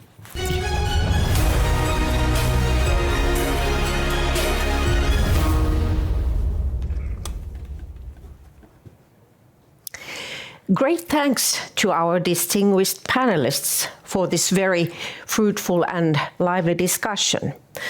So what we can say is that it has been both timely and also very important to have this open exchange, as the issues related to electricity market design reform and especially flexibility are now being finalized among the European institutions. What we can also say is that it's very important to have the discussion among the various parties to increase our understanding. So referring to this panel that we have just heard, so that really revealed the many areas where we will need to discuss and also tackle the issues of flexibility. It would require quite a lot of time to draw the conclusions of the discussion, but there are some takeaways that I'd like to mention here. So what was mentioned was that we need to tackle bottlenecks that there are regarding procurement and financing of the infrastructure, so various parts of that. We need more co-location, that means among the generation assets, but also the storage and consumption assets. What is also needed is demand and consumer-driven flexibility. As there is already flexibility sources today, so we need to balance between the existing ones, but also the new ones, so that they are adaptive to the future. And what is also very important is that we need to rely on markets to help to deliver flexibility. With regard to the system operation side, both transmission and distribution, so what is really important is that there is transparency and visibility. Smart regulation came up, so that is needed to bring the right incentives. And what is more, we need courage and open mindset to take this further, as the time is now. Cooperation is in the core of ENTSO-E activities. So our mission is to secure efficient exchanges of electricity across the European countries. So it's in this role that we see that enhancing cooperation also in other areas is important. And I think that what I also heard from the discussion was that discussion and cooperation in other areas is needed. Not just regarding this new piece of legislation, but also in other areas to help us together make the green transition towards carbon neutral world. I wish now a very fruitful and interesting second half of the ENTSO-E Vision Conference.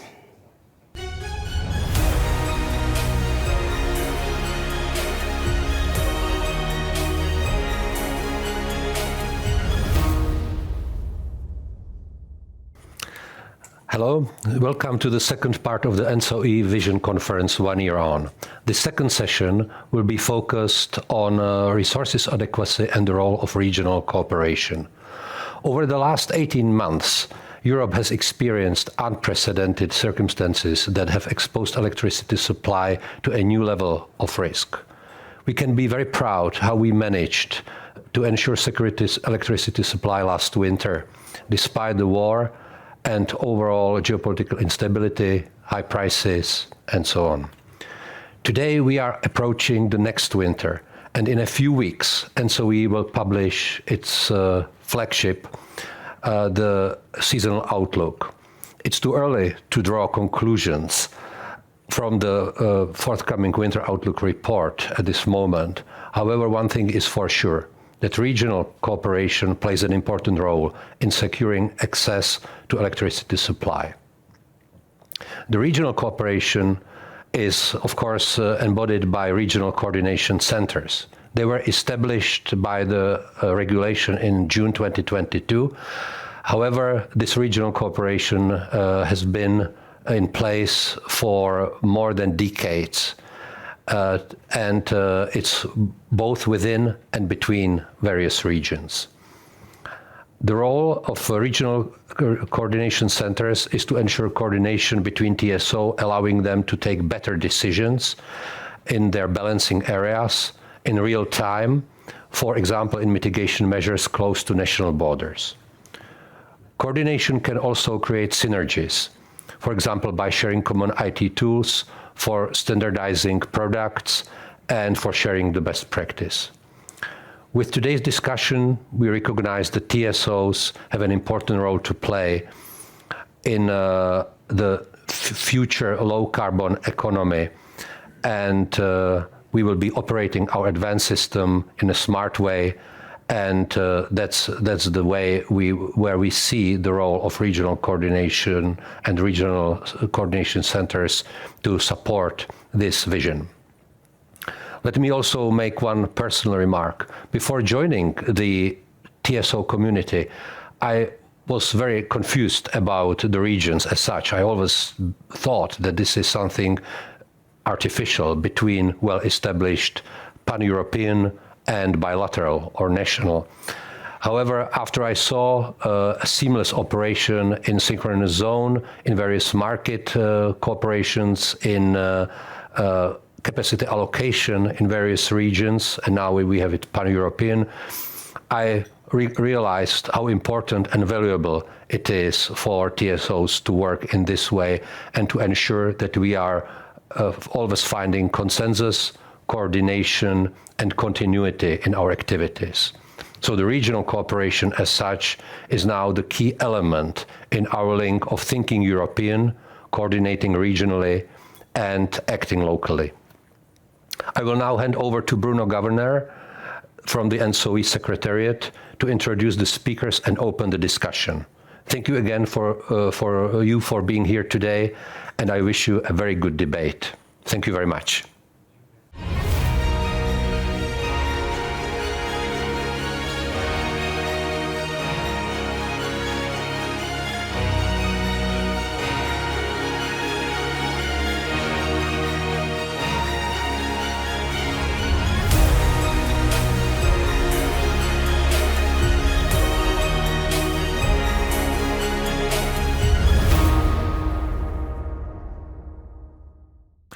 Good morning, ladies and gentlemen, and welcome to this second panel discussion, where we are going to discuss this very important topic already very well introduced by our President, Zbigniew Baldis, adequacy, security, but also how regional cooperation, regional coordination can support adequacy in the European framework.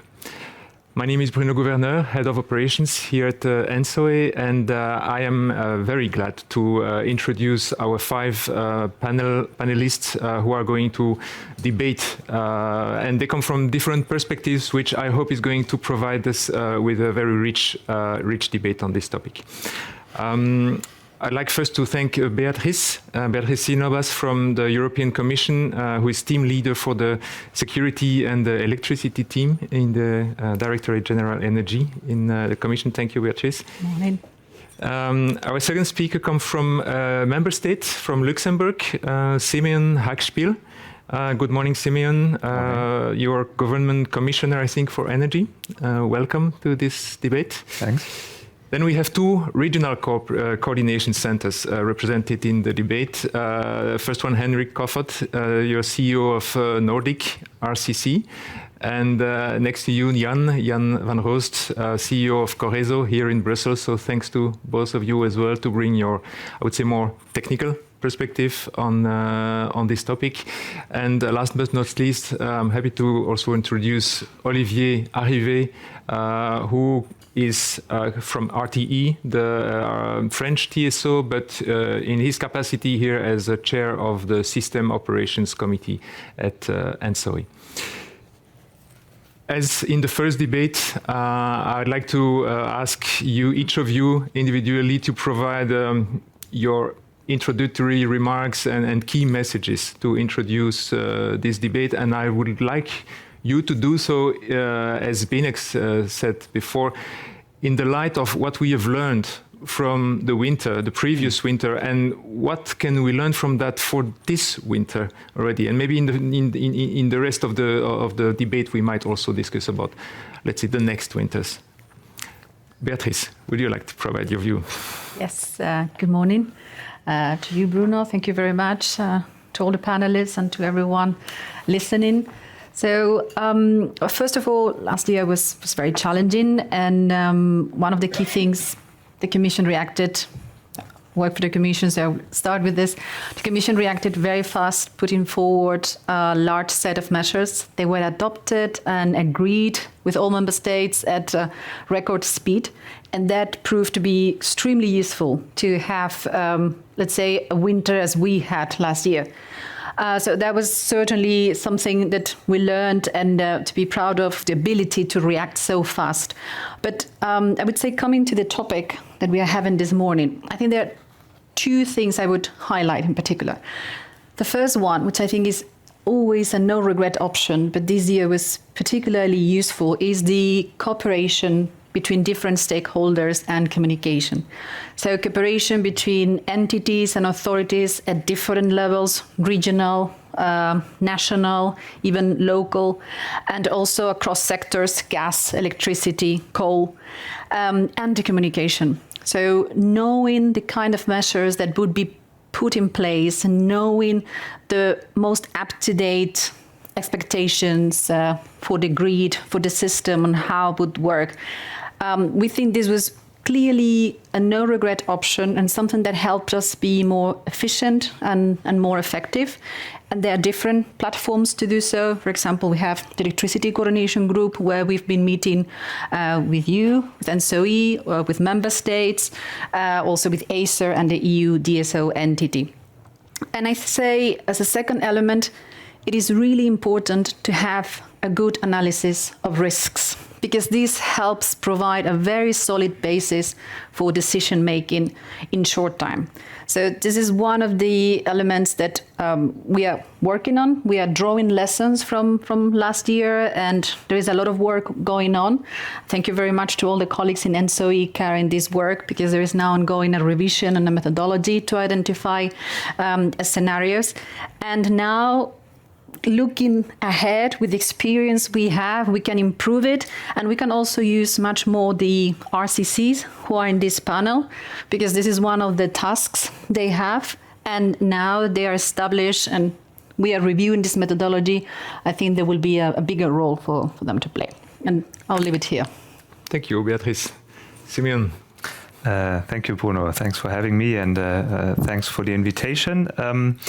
Regarding your question, a fairly broad one, but I will try to make a few precise points. So regarding the last winter, I mean, what we observed is that we got out of an equilibrium, which we have been building for quite a couple of years.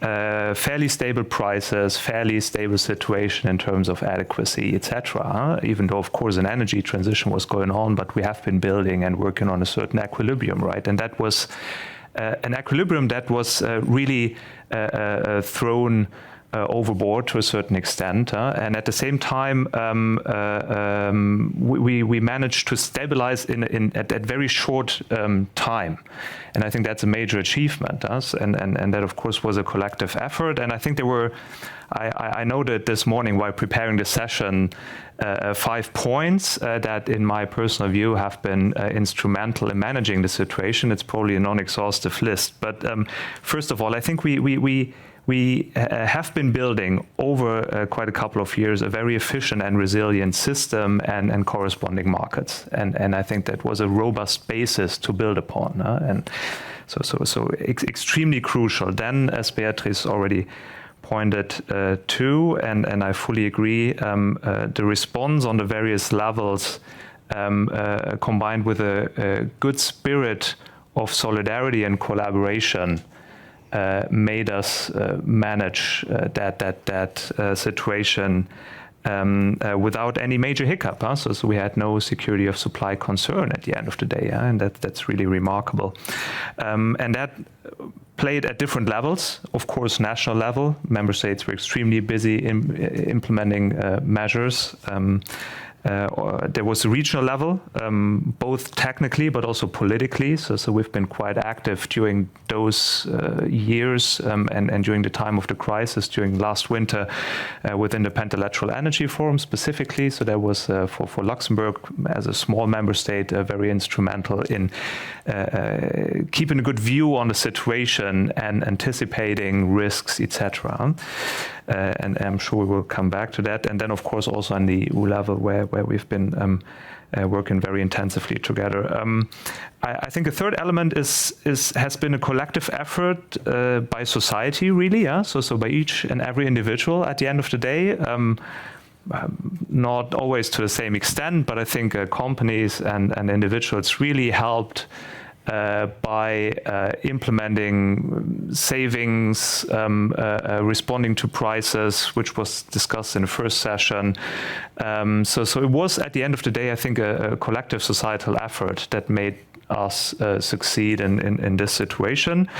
Fourth element, I think we were also a bit lucky, to be entirely honest. I think we have to be honest with ourselves. I mean, for instance, the fact that the winter was warm, that the corrosion problems in the French nuclear reactors could be solved in due time, etc. So I think, I mean, let's be honest with ourselves, and I will also come back to that point.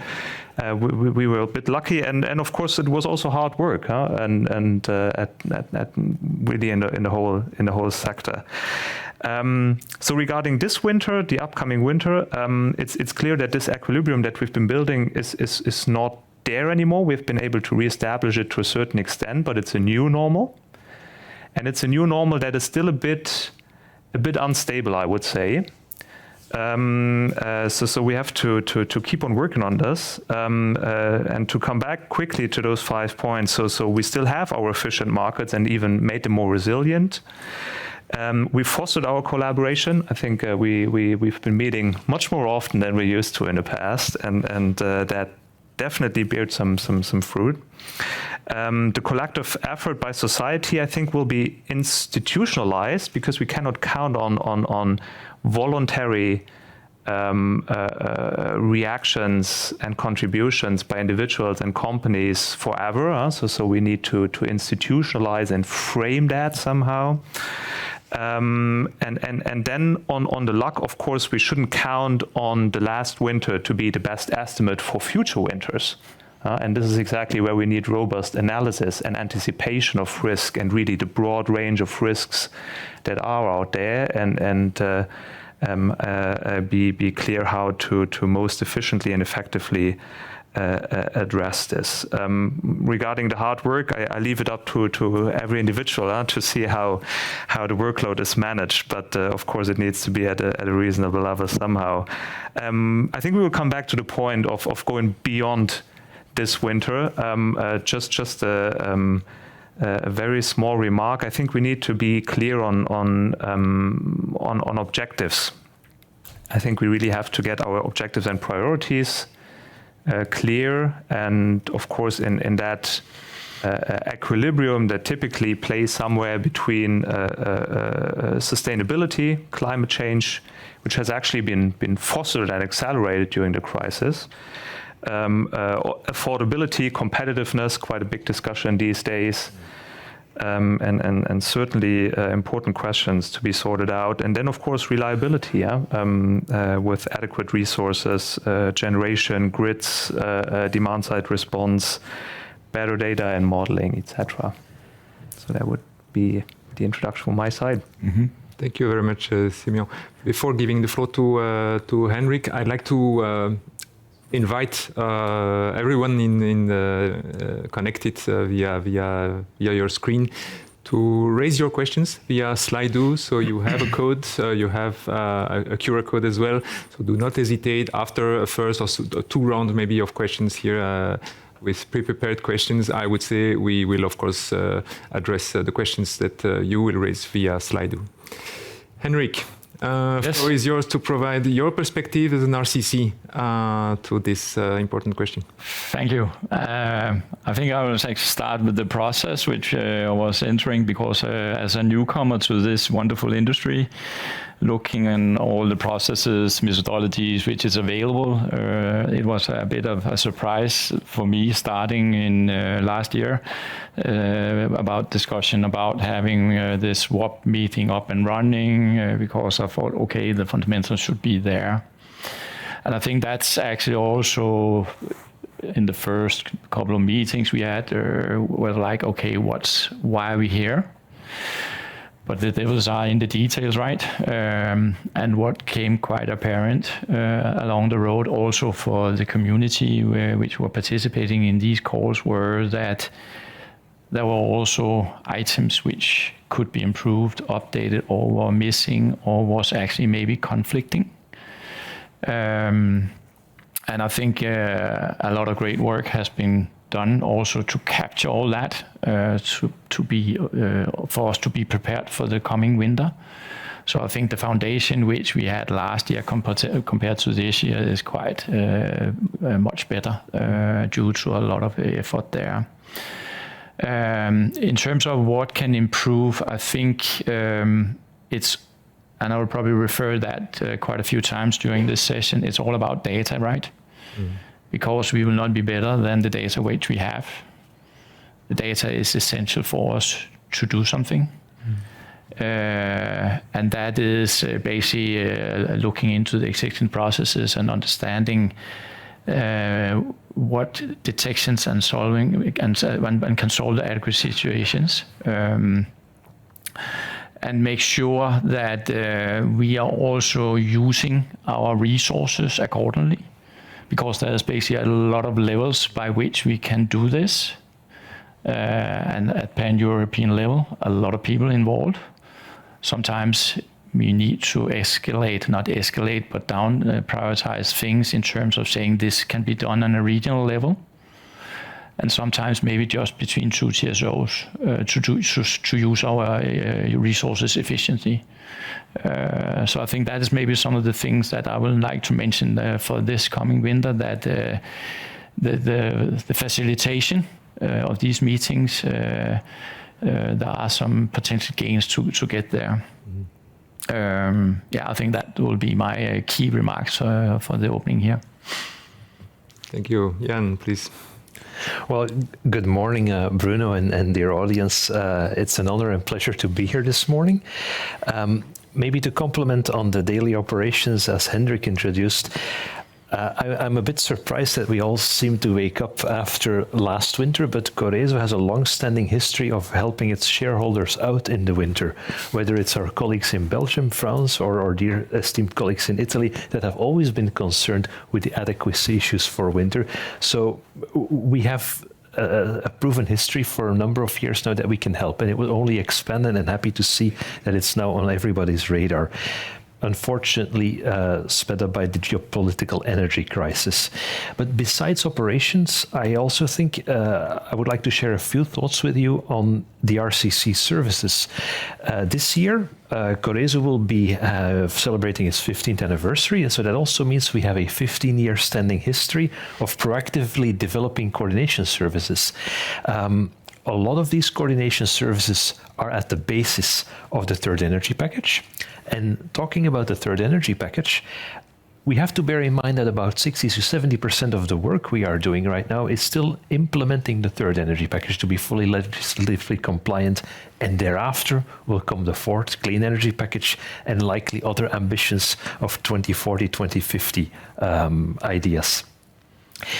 And at the same time, we are already looking for synergies between RCCs.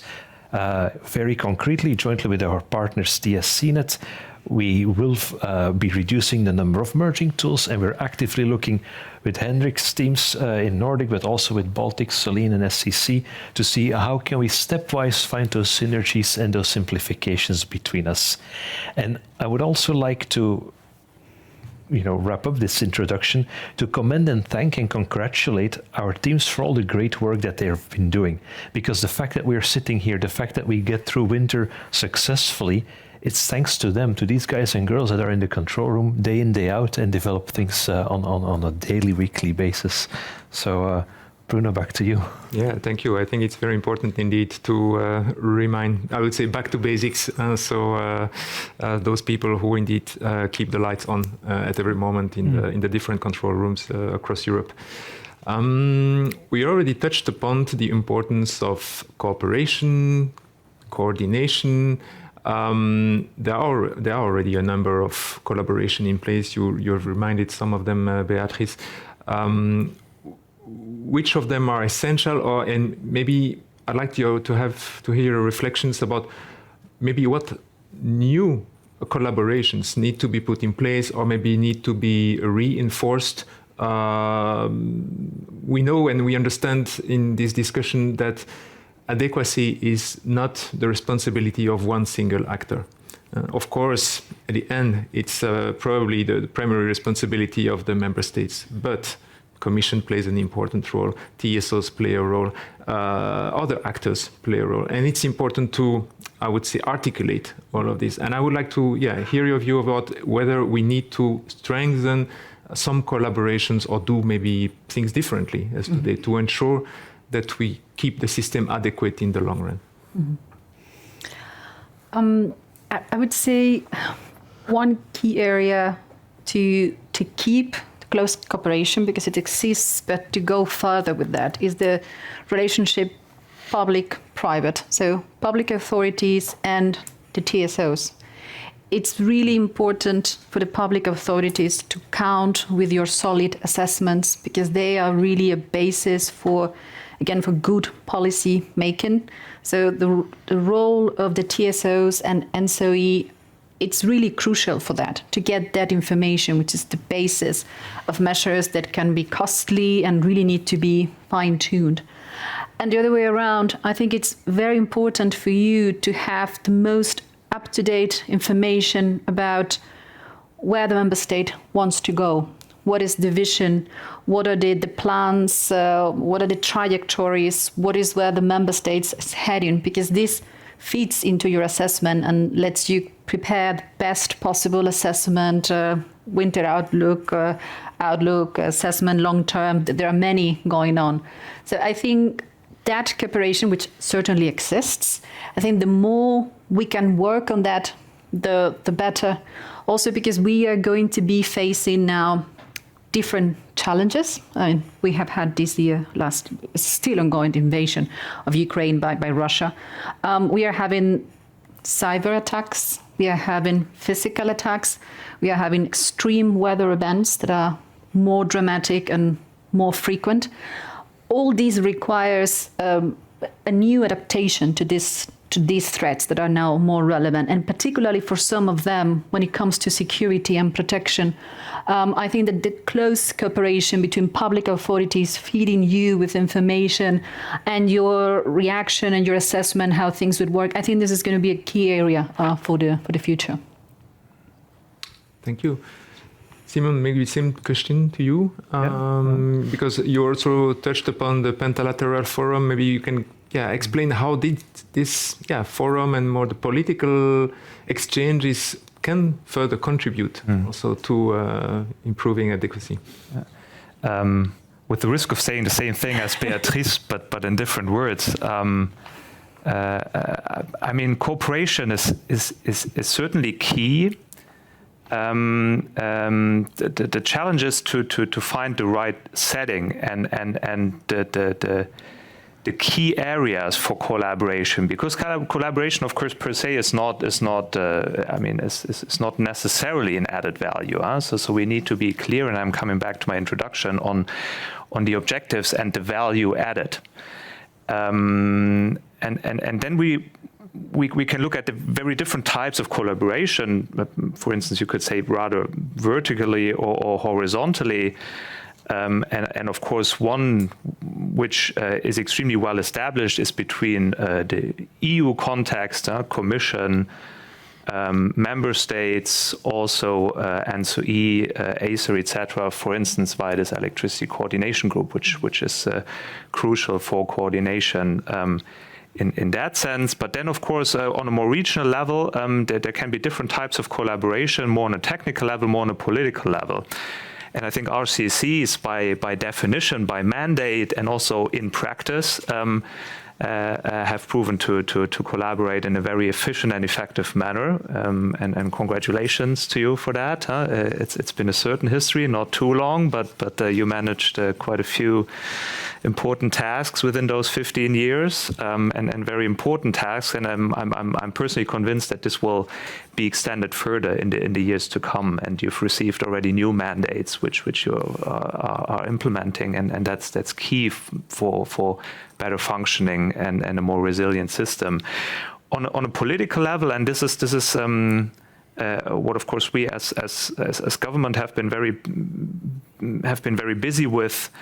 And where we see a clear added value is in the spirit of the risk preparedness regulation, where competent authorities come together and collaborate on risk preparedness in the field of electricity. And indeed, we've been implementing that in the framework of the Pentalateral Energy Forum, which is a long-standing collaboration, so a certain trust and a framework which is already there, and we have been making good use of that in order to bring together experts from the ministries and implement a framework which touches upon several issues. And just to mention a few pillars there, so information is crucial. So really information exchange. I mean, this might seem trivial, but it's actually not. So really establishing a framework where we can make sure we get the latest information in due time, in the right format, at speed, at a certain speed, really when it is needed. So very important pillar, which we have been trying to formalize to a certain extent, but also keeping a certain flexibility in Penta. But we want to take it further. We've been exercising as well, also together with the more technical bodies, so TSO specifically, on certain risk scenarios. And regarding data modeling, important mandates have been given to the EU level, to ENTSO-E specifically, with the seasonal outlooks and the ERA. So we believe this is pretty well covered. Of course, needs to be implemented sometimes with a more national perspective or also regional perspective. We've also been running adequacy studies inside Penta. As a last pillar, also for the regional context, actual measures in the sense of agreements with technical, financial, and legal aspects to be covered. And one element that we are analyzing right now is really the use and operation of reserve capacities, because these are typically more nationally organized, and we are investigating whether there could be value in cooperating by means of sharing those reserves. Thank you very much. I think, Olivier, I'd like to give you the floor to provide you maybe your views and so about these winter questions that we have addressed in the beginning, but also about in terms of collaboration. What, in your view, maybe should the TSOs further develop in terms of collaboration to support the adequacy, ensuring adequacy in the future? Thank you very much, Bruno. Good morning, everyone. For sure, adequacy assessment is part from the very beginning of the 5 key services of RCC. It's something very important to say, and it's also important to mention that all those services are, for me, as a whole. You can manage only adequacy without taking into account transit flows issues or capacity calculation issues. It's a whole, but for sure adequacy is key and will become more and more important in the future because of the energy transition. I mean, fossil fuel generators are decommissioned years after years, but new capacities, new renewables are connected to the network. For sure, the timing of this commissioning is a key element of adequacy, and that's why all the assessments made from ERA, so European Resource Adequacy Assessment, a few years in advance, and to short-term adequacy, all this continuous process is very important. Regarding the last winter, a lot of things has already been said. Of course, we are, I think, proud that at the end nothing happened. I can say TSOs and RCC work very hard to prepare. I remember one year ago, 1 year in the past, we were expected maybe the most difficult winter that we'll never experience. And we work on training for all operators. We work on processes and procedures. We work on data quality. And to directly answer your question, I think data quality is key. You know the sentence, garbage in, garbage out. But for sure, the more accurate the data that is needed to deliver those adequacy assessment, the more the results are relevant. And I think this is a key issue of cooperation between RCC, TSOs, but also with other actors. That means some data are coming from generators. Some data are coming from flexibilities or market players. All this data we need to have this global view are really key to provide the good level of awareness and to be well prepared to cope with the possible issues. Maybe last things about risk preparedness methodologies.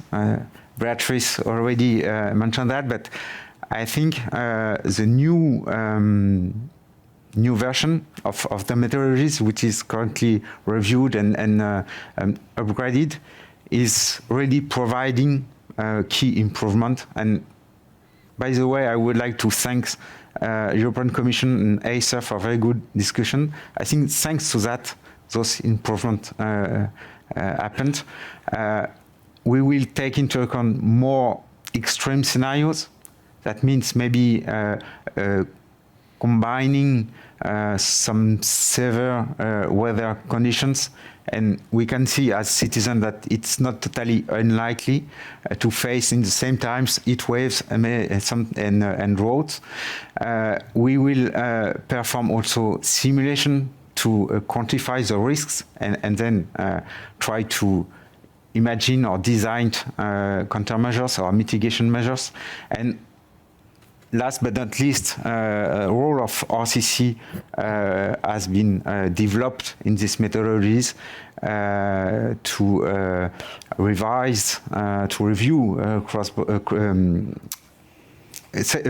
regional scenarios and to assess cross-border analysis.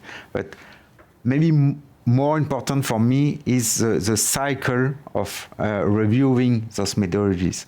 I think 5 years before, nobody could imagine the crisis we will face a few years later. And that means by reviewing the methodologies each 3 or 4 years, or 5 years, I don't remember exactly, but we will learn some lessons from the past and then improve again and again the way we are performing adequacy assessment, the way we are preparing ourselves to cope with the issues.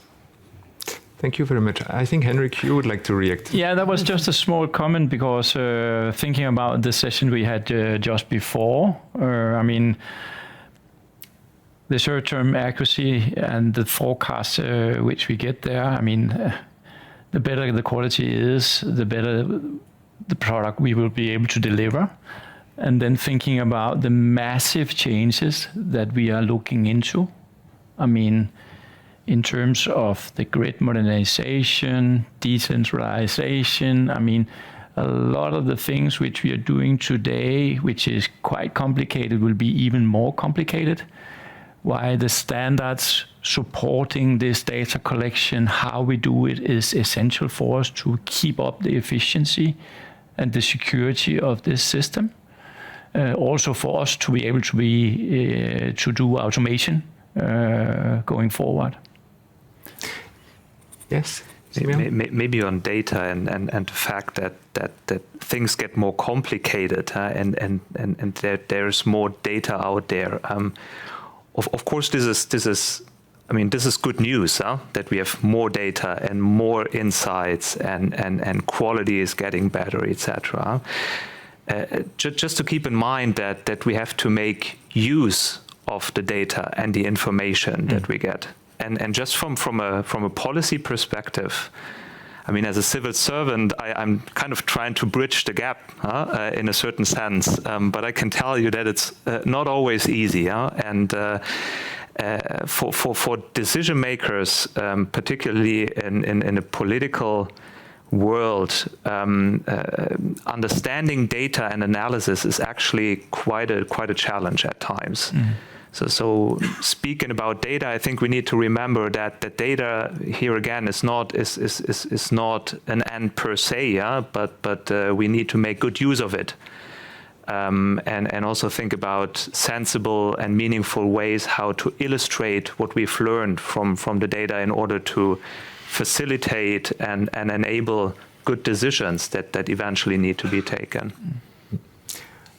Jan, maybe a question to you. In terms of future improvements of the services delivered by the RCC, what do you think can be improved or can be further developed in terms of processes to maybe improve the coordinated processes and ensure to reinforce the adequacy awareness? Well, I think, and we heard it already a few times here in the discussion, it's often back to basics. The whole adequacy and security of supply, I think we should be able to tackle it with the 5 basic services that the RCCs are supporting. It's likely not going to be tackled significantly different with whatever other ideas and ambitions we have on the long-term radar.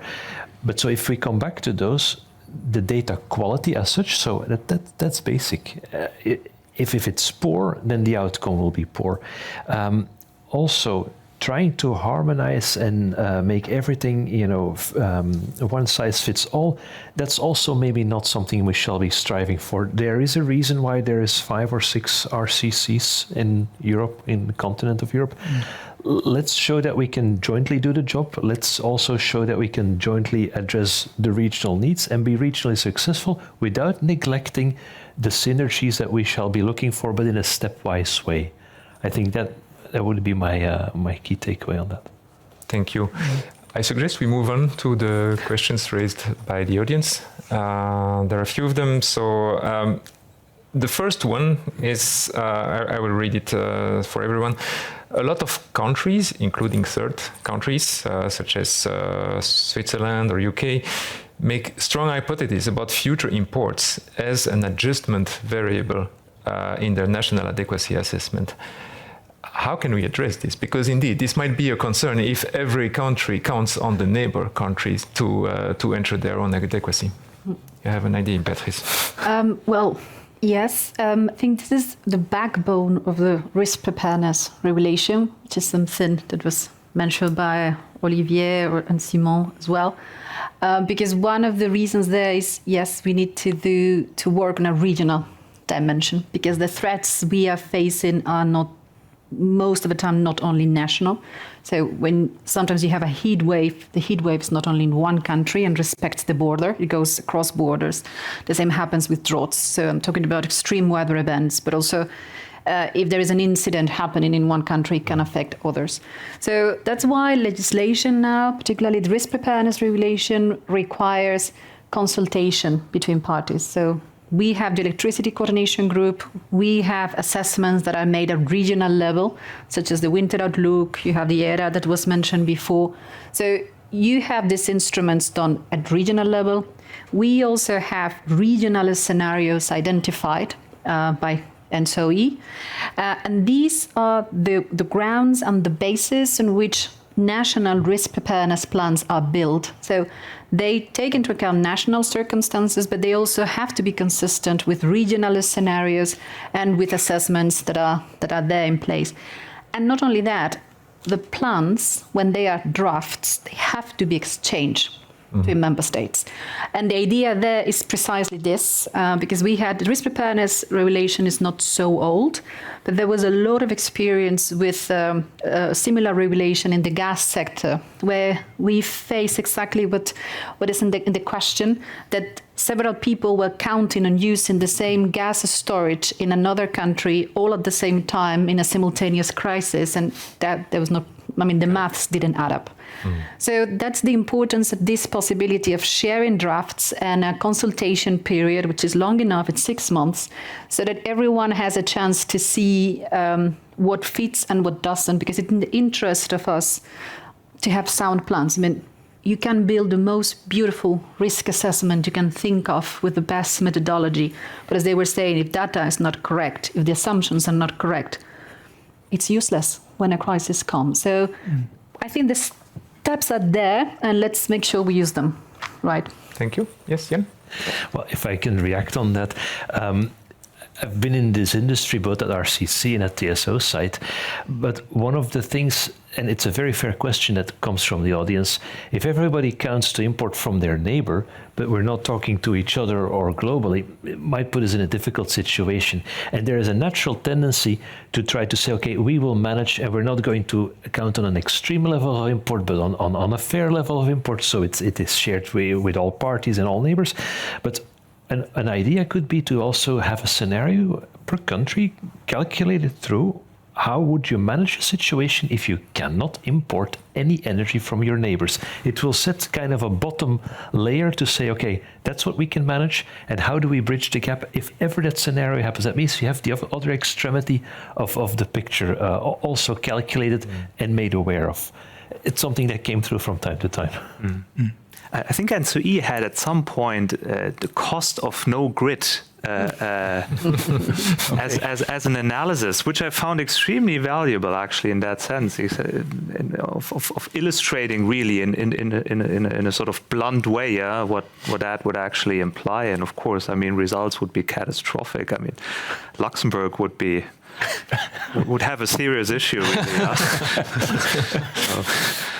But to the question concretely, I think it's very. That's really the value of the era, in my opinion, to bring things in one box and analyze it in a coherent way, in addition to the more governance and policy-oriented framework, which is given by the NECPs, with the caveat, of course, that third countries do not write those. That's of course, a bit of a disadvantage that we have there, and I think that's really an added value which TSOs can bring in. And I'm glad they do. There has been some discussion, as we are aware, but they do consider UK, Switzerland, etc. in their analyses, and I think that should be continued for sure. Thank you. Next question. on a level playing field. Of course, it's important.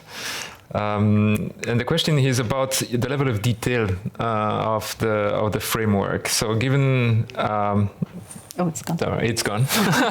But if I remember well, so the question is if I remember well, it's about the level of detail and how to ensure that Europe in particular is moving fast enough without entering into too many details, because implicitly I understand maybe the framework, the existing framework might be too detailed and might probably bring with it a lot of administrative burden probably. Mm. There's always a question indeed of administrative burden, and not only that, the question of costs, because that's why I was saying at the beginning, it's important to have this very strong cooperation between national authorities and TSOs, because this is the basis for policy making, and some of the measures can be far-reaching and very costly. And at the end, this is a cost passed on to consumers, households, but also industry that faces competitiveness challenges from a worldwide competitive environment. So I think what Olivier was saying, it's important since we are reviewing and we are learning. So it's important that we keep a flexible approach to see what works and what doesn't. This is also what Simon has been saying. If things don't bring added value, we should be flexible enough to remove them. But this doesn't necessarily mean that a level of detail is not necessary.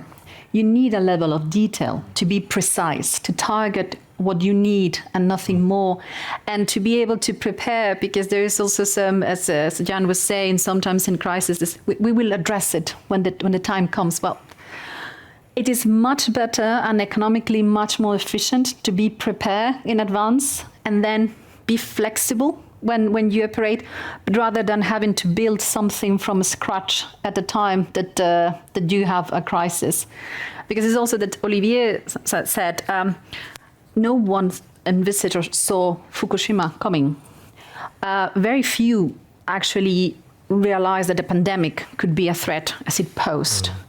And now we have an invasion ongoing, now a doorstep. So these are really extreme scenarios that if you would have asked people quite a few years ago, they would have said, probability is so low, costs. So I think it's worth to have this detailed framework in place to be very specific. So then, of course, we can take a decision. What is the risk appetite? What is the cost? Do we want to go ahead or not? But the information and the assessments are there. And then we have to be flexible and say, okay, things are working, things is not added value, we remove this, we continue on the other. Thank you. Maybe if I may, I can support the question about targeting properly the right goals and the right objective, but unfortunately, I think the number of challenges and threats are increasing. You didn't mention it, but I think also about manufacturers' capabilities to build new generators, offshore wind farms, and so on. It's something to be taken into account in the big picture of adequacy, I think. Thank you. I'd like to take the question on public awareness. What is the role of public awareness in promoting a culture of security consciousness among consumers? And how can regional, the RCCs play a role in educating the public about potential security threats and best practices? I'm not sure it is the role of the RCCs, but I don't know, Simeon, or you would like to first? Maybe I give it a start and hand over to my colleagues, because that's something we've been very puzzled with, I think it's fair to say, that way, during the crisis.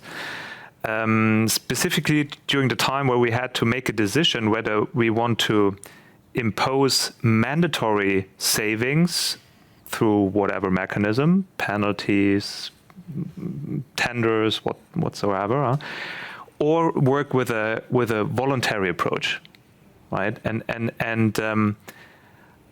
I mean, maybe two observations. So one observation, I mean, clearly people somehow understood that there is an energy crisis, right? And reinforcing the message through saving campaigns, etc., really helped to get through the situation. So very clearly. At the same time, and I think the colleagues mentioned in the other panel the savings that were realized in the electricity sector. So that was certainly a success, and there was a public awareness just by the simple fact that it was all over media, etc.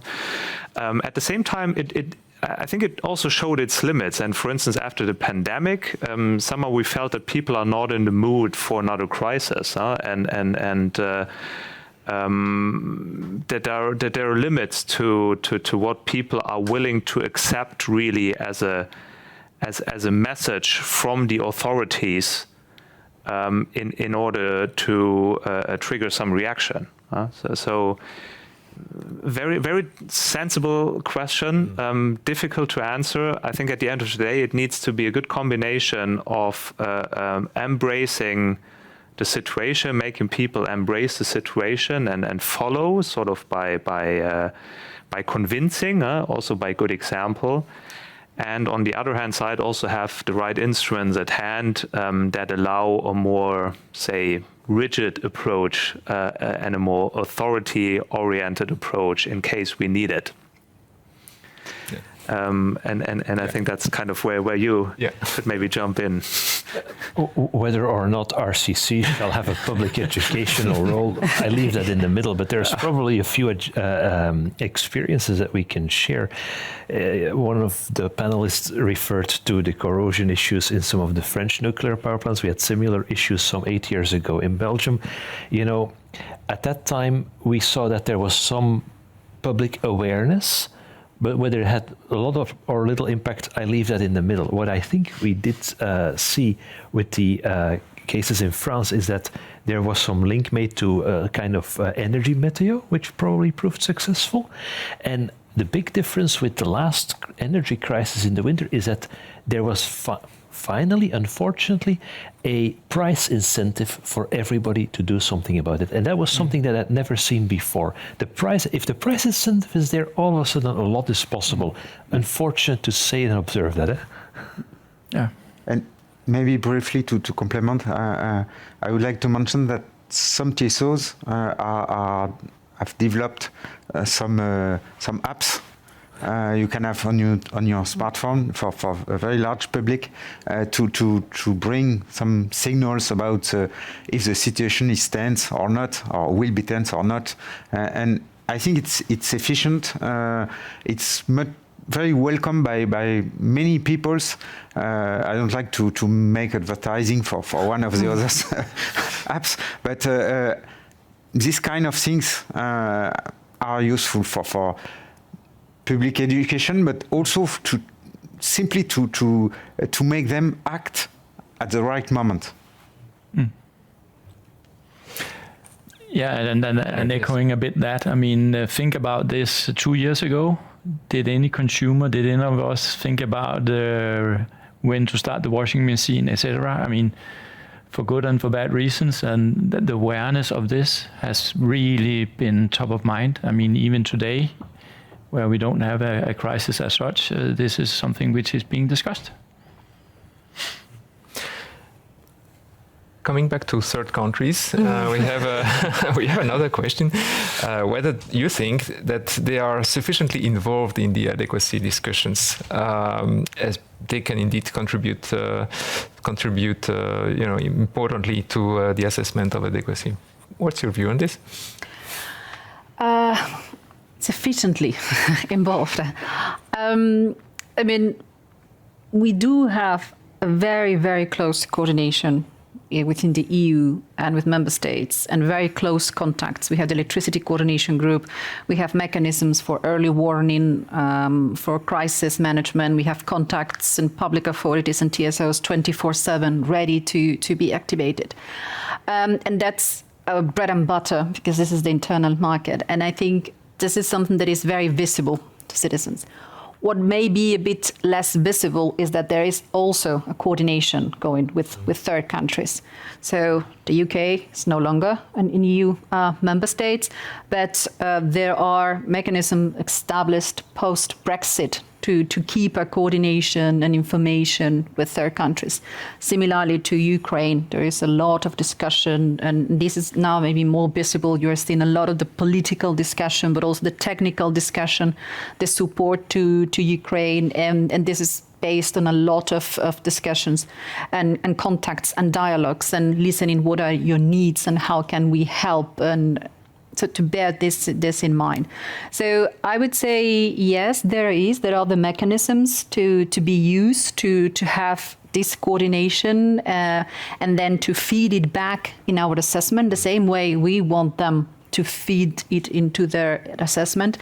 It may be less visible, and it's not like the bread and butter of the everyday internal coordination and cooperation, because that's one of the advantages and the added values and the merits of the EU, but it does exist to make sure that what is done is consistent with what other third countries are doing, because we are connected, so what they do has an impact on us and what we do has an impact on them. Thank you. We are approaching the end of the session. I still like to take one question from the audience about cross-sector cooperation. We had this vision paper last year published by ENTSO-E, which is promoting the concept of system of systems, and definitely cross-sector cooperation is going to be key. How is this going to also influence, I would say, adequacy? So how is the cooperation, cross-sector cooperation, going to be used in terms of adequacy assessment, support to the power system, and what is going to be the role of the different institutions around that? Maybe I start. Not about the different institutions, but about the cooperation with other sectors like gas, or maybe tomorrow, for sure tomorrow with hydrogen. I think it's an opportunity to develop such a coordination. The previous panel spoke a lot about flexibilities, long-term, short-term flexibilities. I would like to add downwards and upwards flexibility. It's important in both directions to have those. And I remember maybe Damien mentioned that curtailing, for example, renewables generation should be the very last action to be done. But for sure, cooperation with hydrogen and gas will give us the opportunity not to curtail, but maybe to store this energy which is in surplus for the electrical system. And that's why I'm convinced that we will develop much more than today cooperation. That means exchanging data, designing operational processes between control rooms, electrical, gas control rooms, something like that, to really make it more intense our cooperation. Mm-hmm. Thank you. Any other view? Well, just very quickly, I think there will be benefits for sure. I mean, the scope for optimization and co-optimization and the availability of resources to take into account to address possible adequacy concerns will be bigger, and that's good news. Huh? I mean, that will allow us to further optimize and make the system more resilient. On the other hand side, of course, there might be some drawbacks because there will be impacts coming from another sector that might have an impact on electricity as well. So interdependencies, etc. But I'm convinced if they're properly managed, it's rather an opportunity. Fully agree. In any case, it will be a fact we have to live with. Indeed. Thank you very much. I think it's time to close the debate. Maybe give you a last opportunity to give for a last concluding remark. Maybe looking forward, looking towards the next years. Well, to pick in on what you just concluded on, instead of just being overwhelmed and overcome by cross-sector impacts, let's try to embrace it and let's try to see what could be the impact. Otherwise, we just don't control it. Maybe the synergies are limited, but at least you start to understand each other and can start to get to work with it. Yeah. Thank you all. Thank you also to you who followed the session and have raised all these very interesting questions. I will remember at least 2 words, I would say, from there. Many things were said, but probably one is the importance of collaboration, which is absolutely essential, and the other one is data, which came so often in the discussion. But yeah, a lot of other things were said, and thank you very much again for this rich debate. And now I will give the floor for the concluding remarks to my colleague Christel Verstraeten.